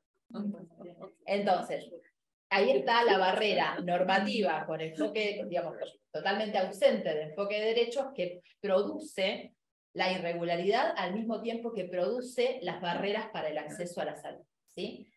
Por eso pienso que este 51,5 solo sobre migrantes regulares son aquellos que posiblemente no hayan podido acceder a ese seguro. Pero si cruzamos además los que están irregulares y que por supuesto no tienen ese seguro, imagínense cuánto sube esa estadística, ¿sí? Entonces, en estos 2 últimos minutos, me salgo de los números para no seguir. Estos son como ejemplos, como ejercicios para leer estadística con normativa, ¿sí? Propongo 3 vectores, 3 pero los nombro, no digo nada, 3 como vectores, 3 como líneas de análisis para pensar esto. Por un lado, regularización migratoria, que como ejercicio muy cortito lo traje. El segundo, la dimensión de producción y acceso a la información, ¿sí? Pensando en esta experiencia, pero además pensando en que los estados también están comprometidos a través de la Agenda 2030 y del Pacto Mundial de Migración y demás, a crear información que sea equitativa, equilibrada, completa, no solamente sobre migración venezolana, sino sobre la migración en general, y que digamos, no, tiene que ser multidimensional en el sentido de replicarse en las diferentes agencias del Estado, porque a veces tenemos desequilibrios de producción en términos de que no solamente algunos colectivos están más registrados que otros, sino que algunas temáticas están más cruzadas con la migración, o hay más registros o datos migratorios que en otros lugares. Salud es un espacio de grandes baches sobre acceso a la salud de personas migrantes, y eso es algo que, no sé, Mario, tengo mucho miedo de estar diciendo una burrada, pero a ver, sí, porque digamos, en la línea de entrada, ¿no? Digamos, en el lugar de atención primaria, en el registro, si se empezara, digamos, y seguramente se debe registrar algún dato relativo, ¿no? O a país de origen o localización, o aunque sea el número, ¿no? El número de identificación que permitiría pensar, digamos, construir un panorama de acceso efectivo de la población migrante.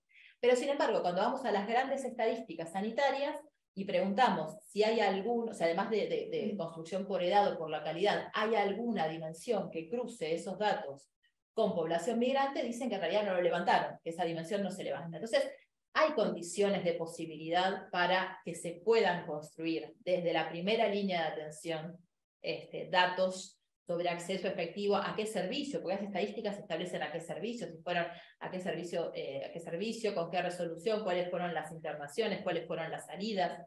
No es imposible construir ese registro.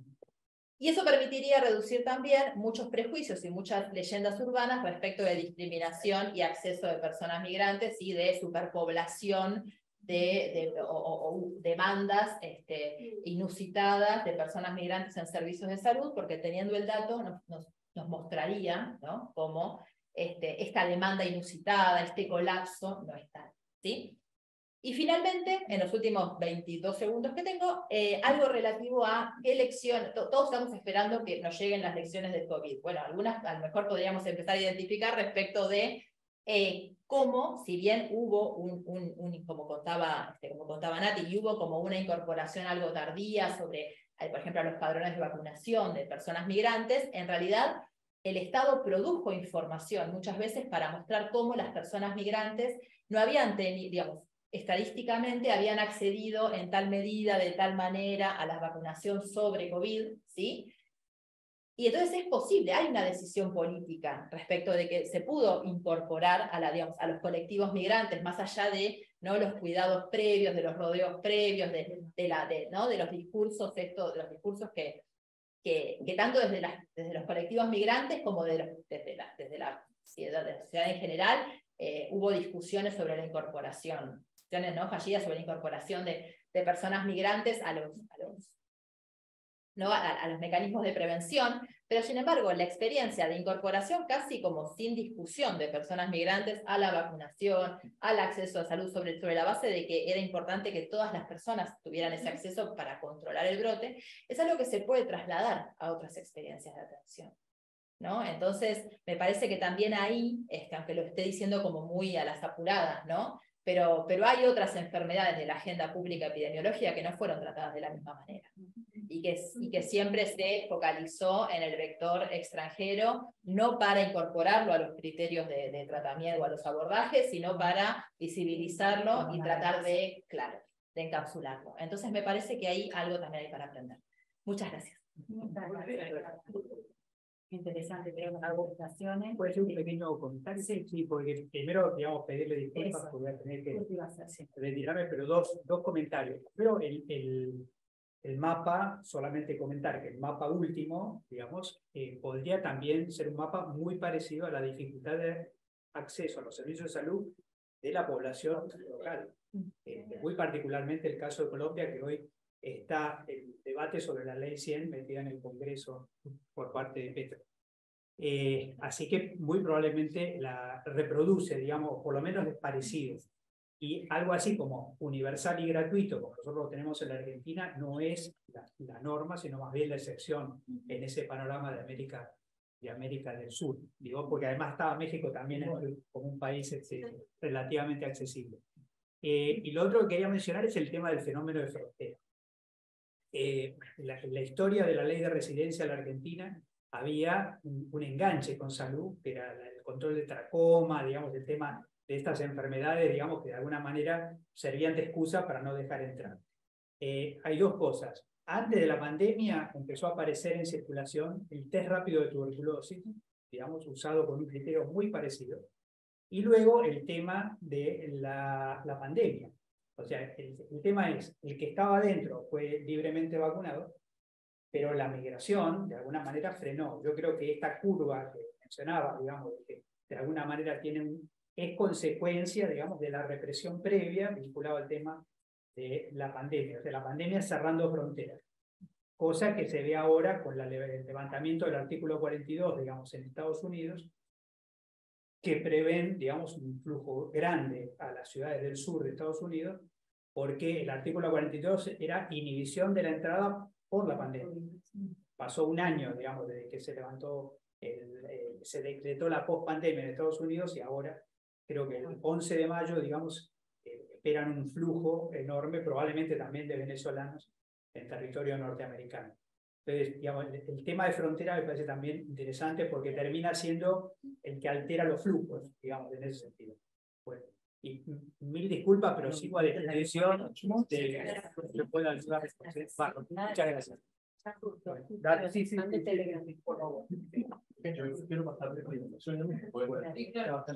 Gracias, Mario. Bueno, se me adelantó Mario, le iba a decir porque me dijo, avisá que voy a tener que irme media hora antes. Pero con estas acotaciones que hizo, le podemos dar la.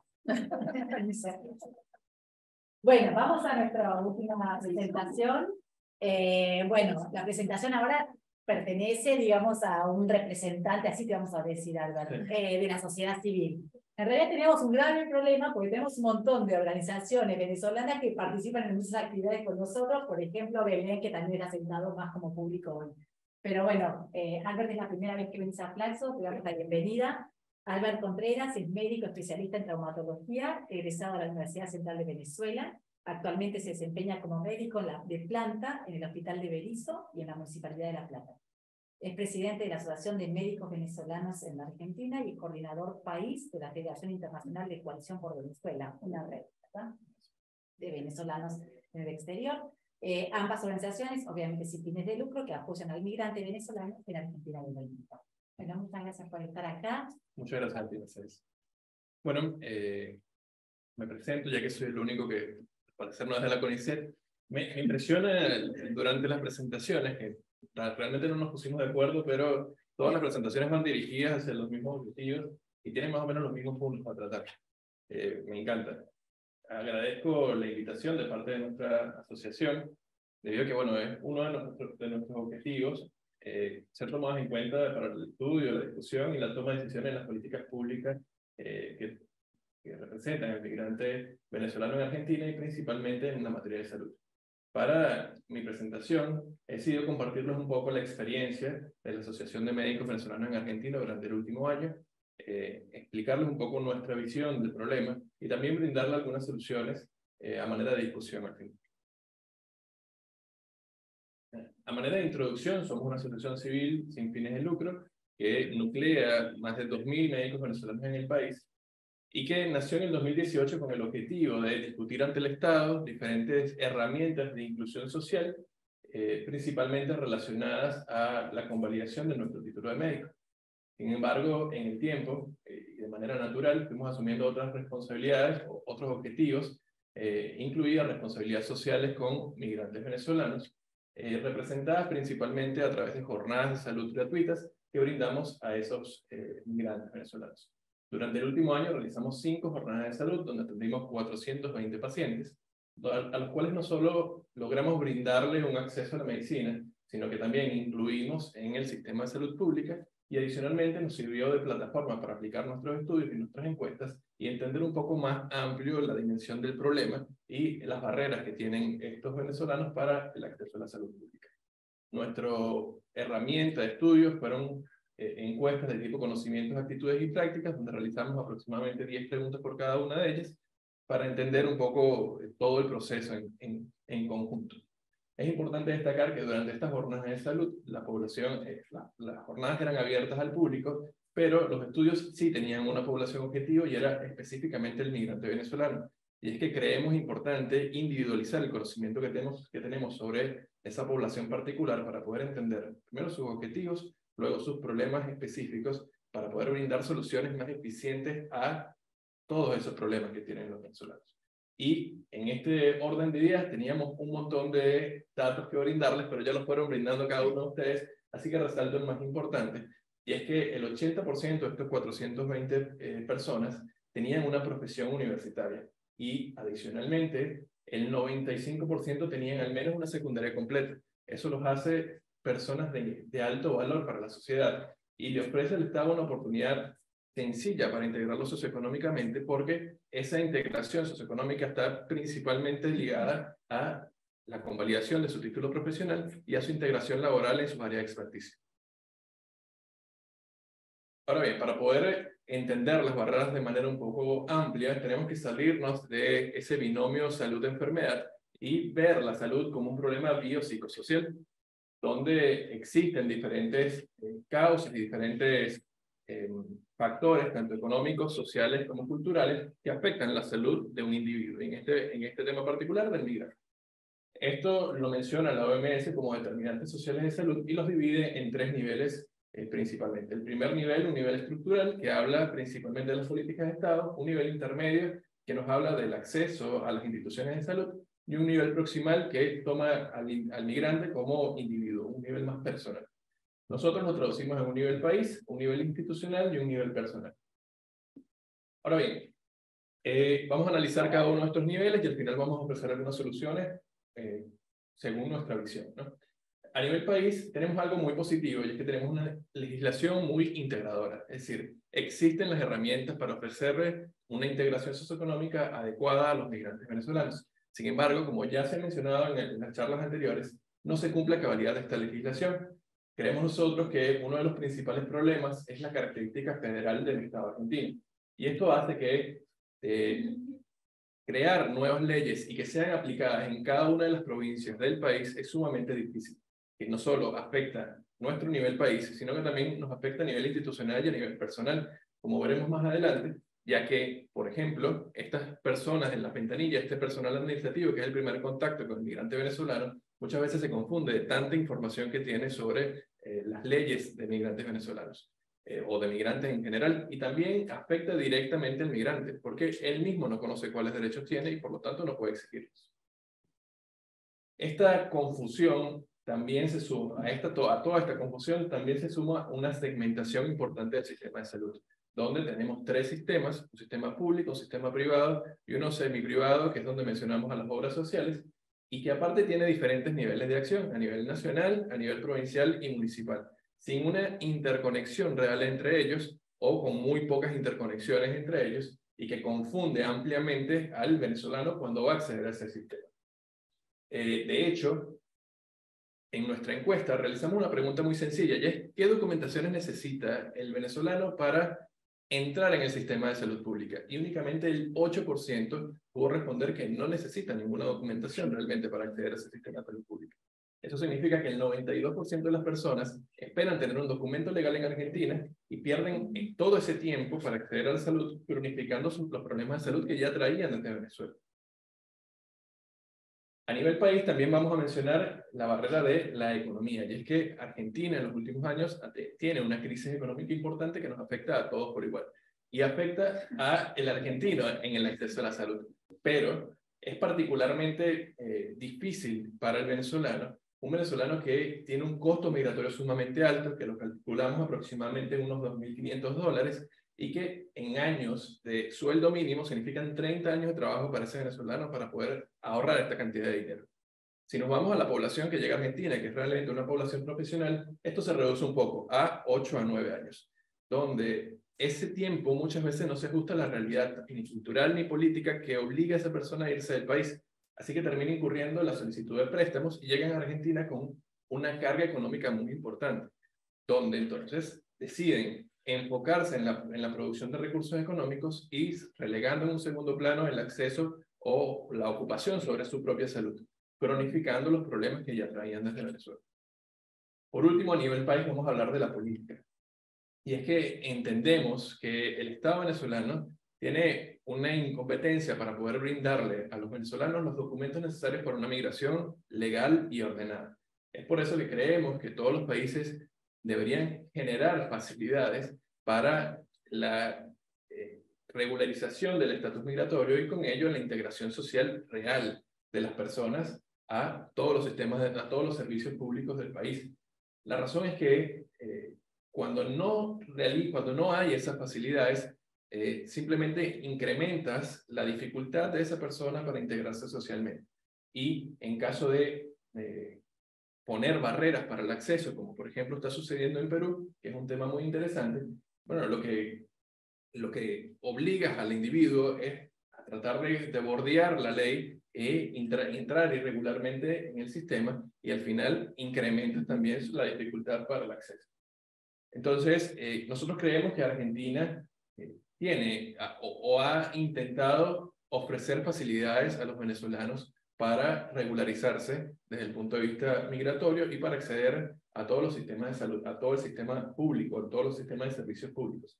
Sin embargo, durante el último año hemos visto con preocupación cómo se está tratando de minimizar el problema que hay en Venezuela, mitificando un poco una supuesta recuperación de la economía y del poder adquisitivo del venezolano y de sus problemas socioeconómicos. Esto no está más alejado de la realidad porque no es posible. La verdad es que no, Venezuela en los últimos 10 años no ha tenido un cambio importante ni político, ni cultural, ni económico, a excepciones de algunos baches, ¿sí? Y que todas las acciones que han habido en los últimos años, en los últimos 2 años específicamente, para volver a solicitar todas estas documentaciones previas a la crisis migratoria, pues solamente complican aún más la situación. Perdón que te interrumpa. Sí. Hay un mensaje, si querés fijarte ahí en el Zoom, por Sí. si hay algún inconveniente. No, igual. A ver. No, es una pregunta. Pero por las dudas. Esto no me lo descuento en el tiempo. Era mi tiempo. Ok. Una vez habiendo hablado de las barreras a nivel país, Ok, seguimos con las barreras a nivel institucional, y el primer tema ya lo habíamos tocado previamente. Es un nivel de desinformación importante en el personal administrativo, que es el primer contacto con el migrante venezolano en el sistema de salud. Cuando esa persona no conoce adecuadamente las leyes y sirve como barrera para ese migrante, perdemos por meses a ese migrante venezolano en el acceso a la salud, hasta que por fin pueda enterarse realmente cómo funcionan las cosas. Bien.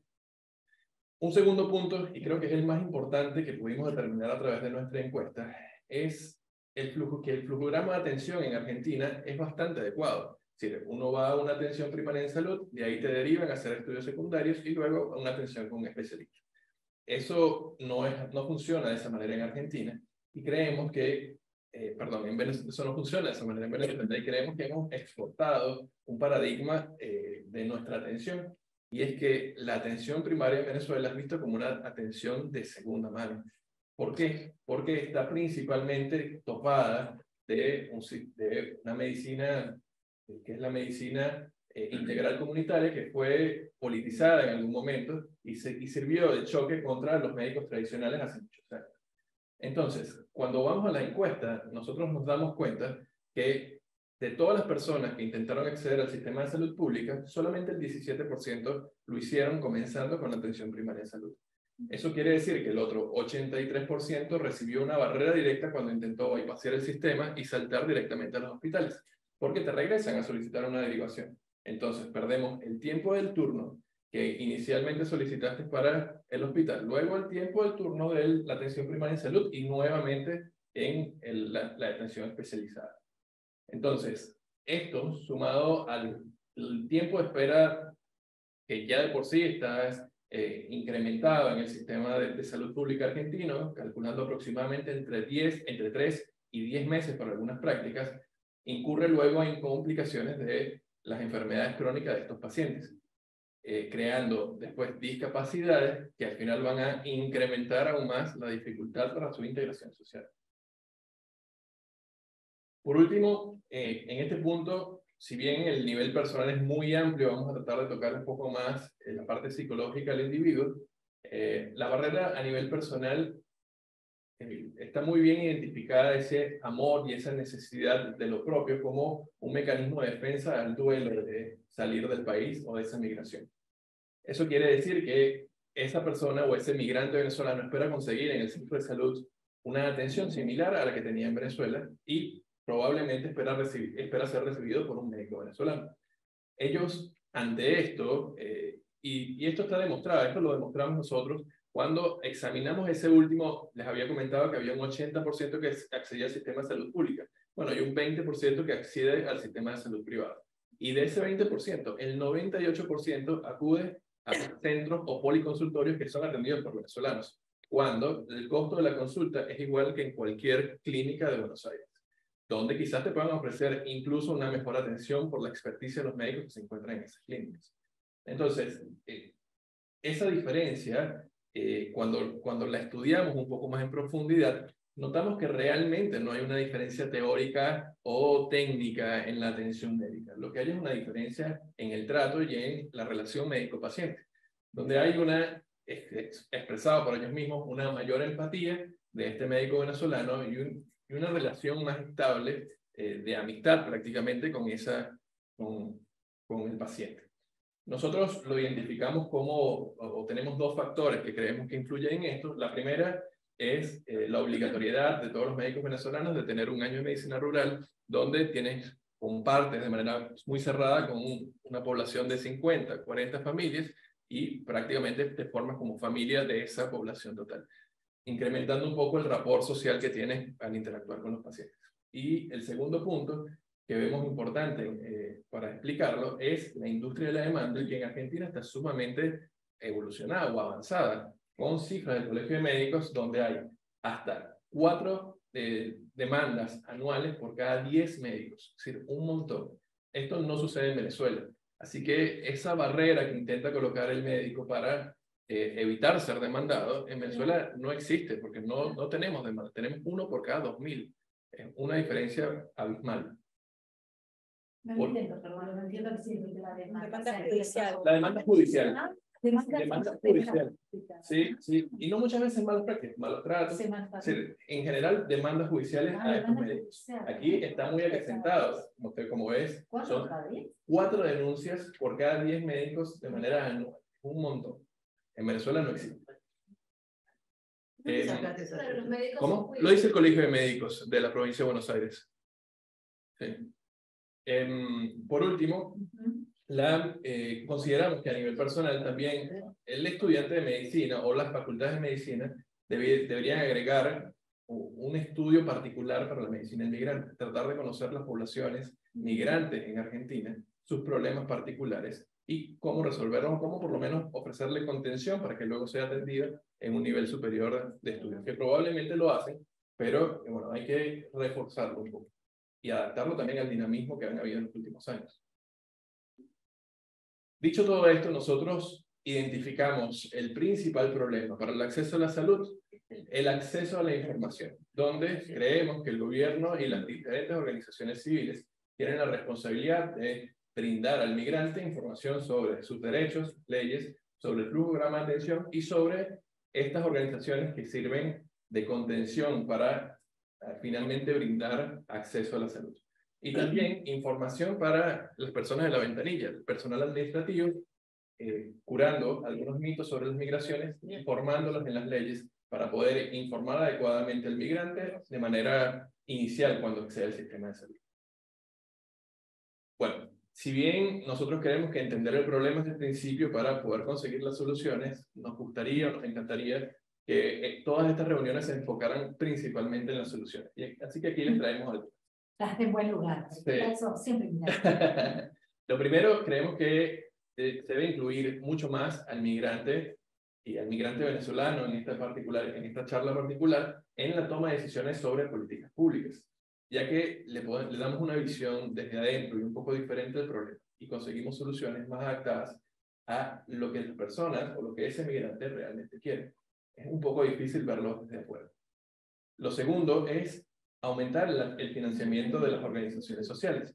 Y no solo ese financiamiento para la creación de proyectos, sino también el financiamiento para la funcionalidad de esas organizaciones sociales.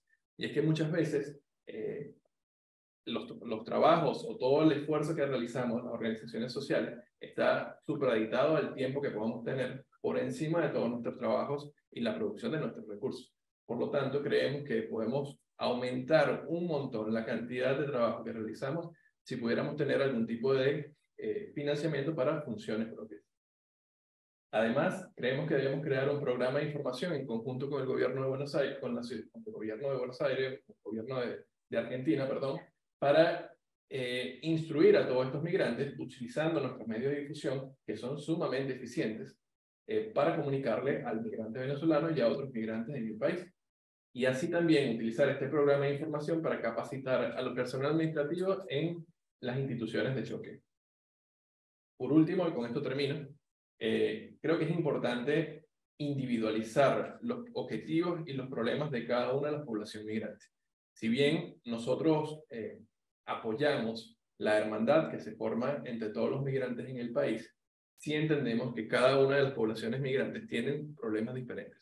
Por lo tanto, crear soluciones generales es muy complicado. Sí creemos que pueden haber legislaciones generalizadas, pero que deben haber secciones y deben haber reglas particulares para cada una de esas poblaciones para poder ser más eficientes en controlar su integración social. Por último, les dejo una imagen de nuestras últimas jornadas donde vemos una inclusión gigantesca de varias organizaciones civiles en la empresa privada y los organismos internacionales, como lo vieron. Es en la iglesia de Guatemala, Esa fue en Cacupé. Esa fue en Cacupé. Bueno, muchas gracias, Talaver. Bueno, muchas gracias a todos. Creo que no estamos con tiempo para hacer una pregunta. Yo abriría el foro, porque están todos esperando hacer preguntas. Sí. Así que le dejo entonces la palabra a Evelyn para... Primero, ¿alguna pregunta acá en el foro presencial?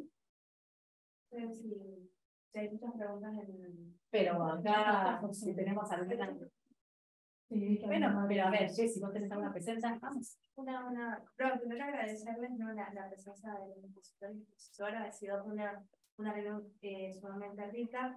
Yo quería una pregunta general, no sé si alguien me quiere responder, si en este cambio, si advierten un cambio en la conformación sociodemográfica, la migración venezolana específica, en términos de, no sé, grupos etarios, no sé, y hablaban, Natalia, de, por ejemplo, esta particularidad de la migración familiar, ¿no? Y como también puede incluirse también población de mayor edad o con otras necesidades de salud, y qué repercusión eso podría tener en el uso, en los patrones de uso y utilización de servicios de salud.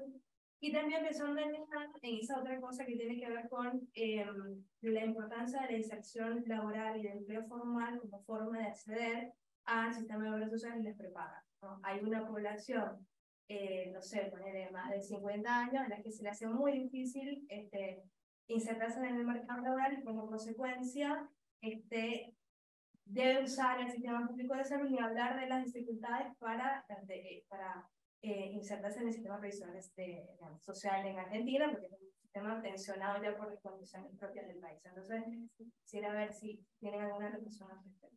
¿Te parece levantar tenemos 10 minutos, ¿no? Levantamos unas preguntas del foro. Sí, quizás también poder solo vos, que está más cerquita en ese. Sí, mejor. Está la primera. Sí, pero creo que la primera era para el primer expositor. Sí, después, ¿no? Y entonces seguimos. Mientras pensás la respuesta. Bueno. ¿Preguntas solamente o comentarios? No, preguntas. Sí.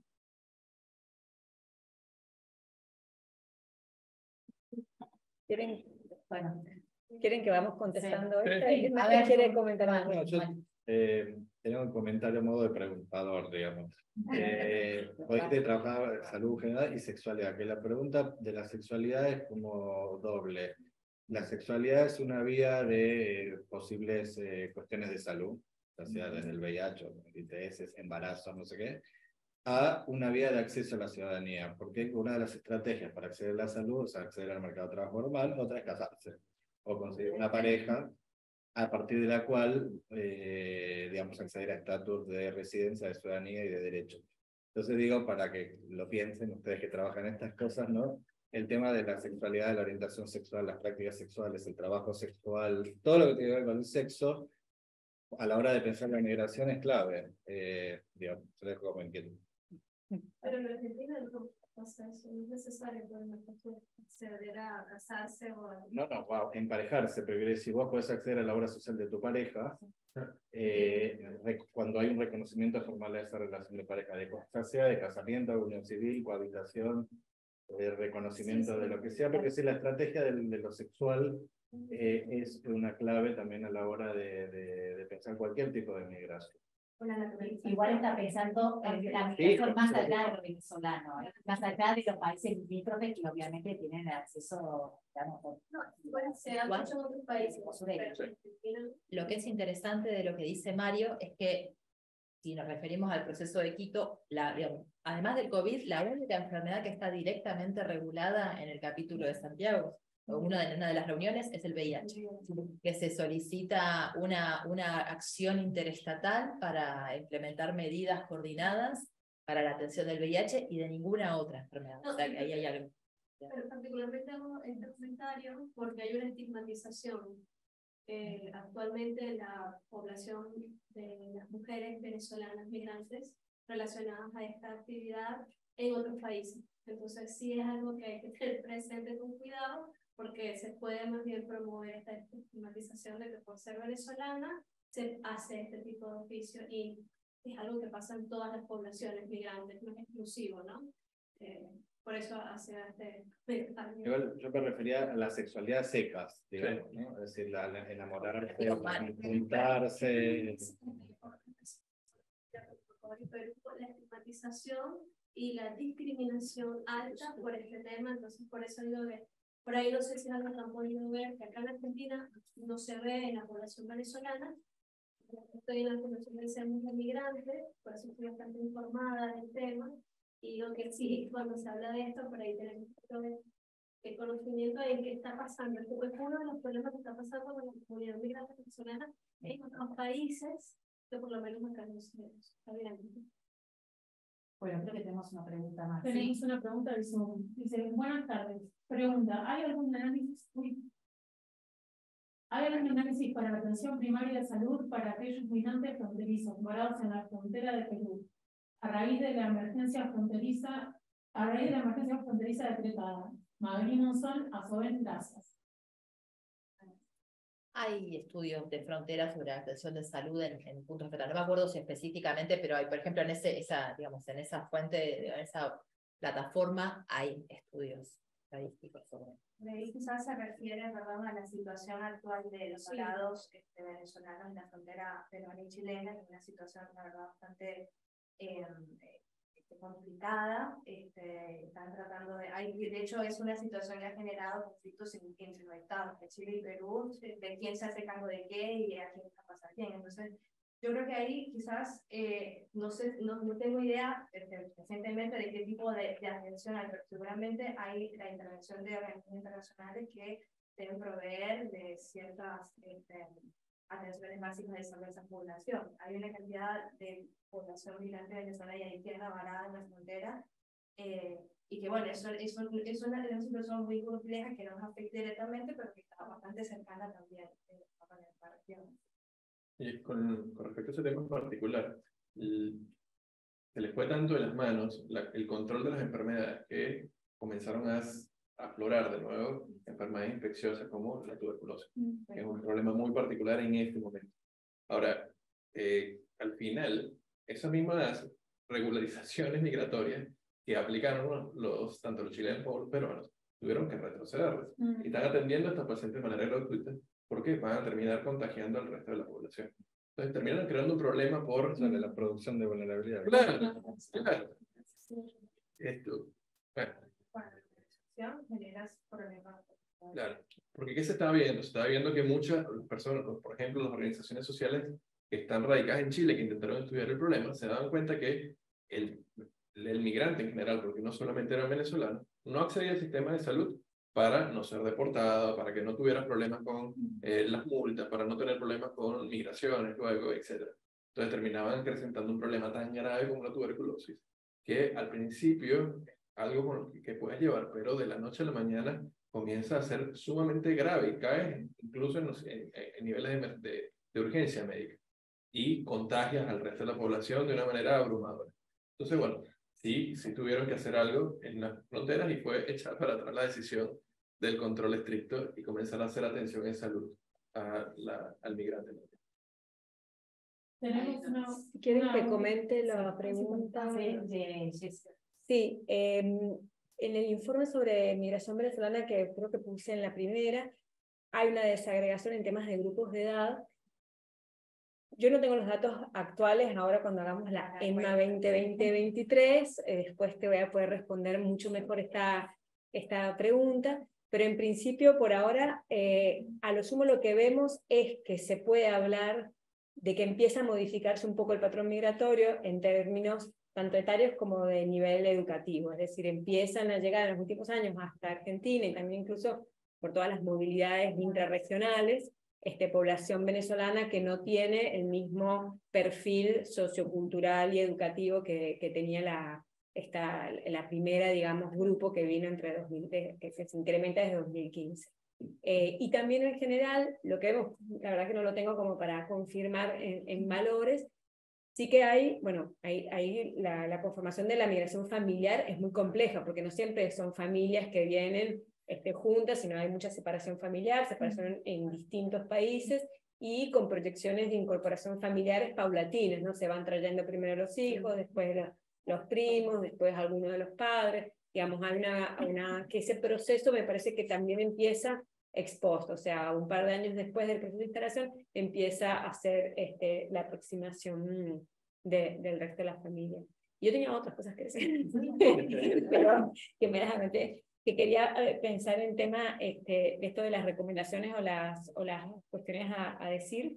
Voy a empezar al revés de todo lo que escribí, pero porque tiene que ver con esta mirada quizás de decir, bueno, si tenemos que trabajar con la migración de forma específica o general, yo estoy convencida de que al menos tenemos que combinarlas, pero la universalidad del acceso a derechos es una de nuestras premisas fundamentales en este país, y creo que es lo que ha permitido que esos mapas muestren esos colores tan diferenciados. Entonces yo creo que eso más bien tendría que ser, y me encantaría que lo fuera, una lucha que tome, una bandera que tome el colectivo venezolano para acompañar y para empoderarse a partir de las experiencias de los colectivos previos, ¿no? Porque yo creo que lejos de segmentarlos va a enriquecerlos, ¿no? Y creo que eso en los últimos años, incluso desde el 2020 hasta ahora, con la experiencia de la ENMA hemos visto cómo esa participación está menos segmentada que al inicio.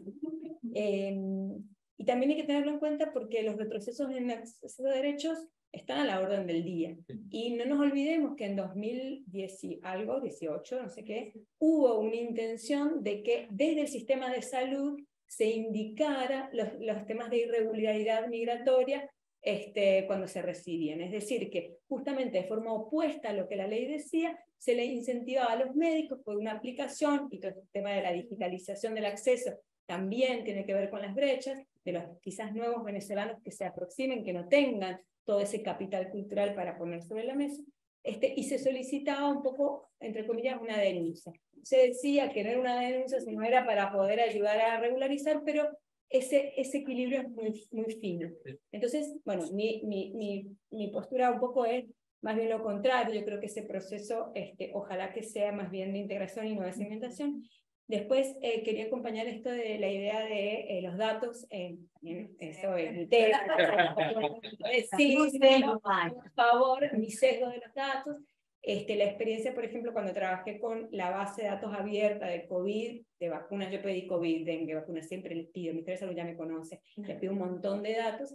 Los datos son muy buenos, pero los datos no pude hacerlos por nacionalidad, es decir, hay datos que están, pero yo lo pedí 5 veces y todavía nunca incorporaron el campo en la base de datos abierta. Si ven que yo la pido cada 3 meses les pido los datos, ¿por qué no me meten ya de una vez el campo de nacionalidad en la base pública? Bueno, no me lo meten. No importa, le pido el acceso a la información, me dan el dato, me dan muy bien los datos, la información está, pero bueno, por ejemplo, de vacunas no pude tenerlo ni por nacionalidad y nunca logré procesar los datos.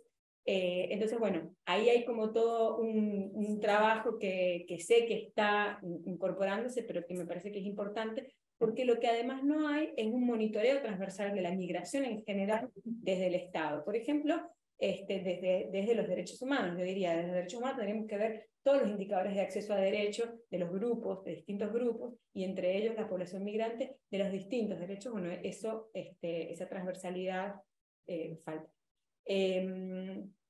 Dos cosas más, me parece también interesante que se incorpore cada vez más cuando estamos pensando en salud, es la salud mental, que es un tema que ha estado quizás poco trabajado desde el campo migratorio y que hoy, bueno, sabemos que está muy complejo y que es imprescindible incorporarlo. Y, solo otra más, que también hay como una cuestión de pensar la interculturalidad en términos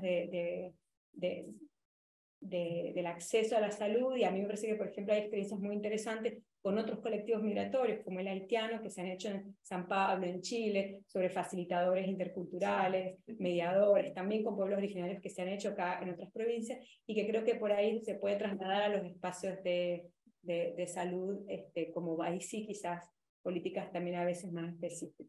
Bueno, ahí me fui, pero yo quería decir eso. Muchas gracias. Bueno, entonces damos, primero agradecer, han hecho un trabajo impresionante, hasta las recomendaciones al final, perdón, de todo, pero especialmente de Natalia ahora al final, que las agregó. Agradecerles un montón a los panelistas, a los presentes, a los que están también acompañándolos por Zoom. Contarles de que vamos a seguir con una segunda charla el próximo 7 de junio sobre regulación y documentación. Hay 2 preguntas más. Bueno, lamentamos que no tenemos más tiempo, pero se tienen que ir retirando, ya se está retirando alguien. Y nada, esperarlo para la próxima reunión, entonces sería para el 7 de junio. El exceso y la Exceso de la documentación, que va a ser una mesa que va a coordinar una vez más María Liz, y va a estar moderada por Laura Goldberg.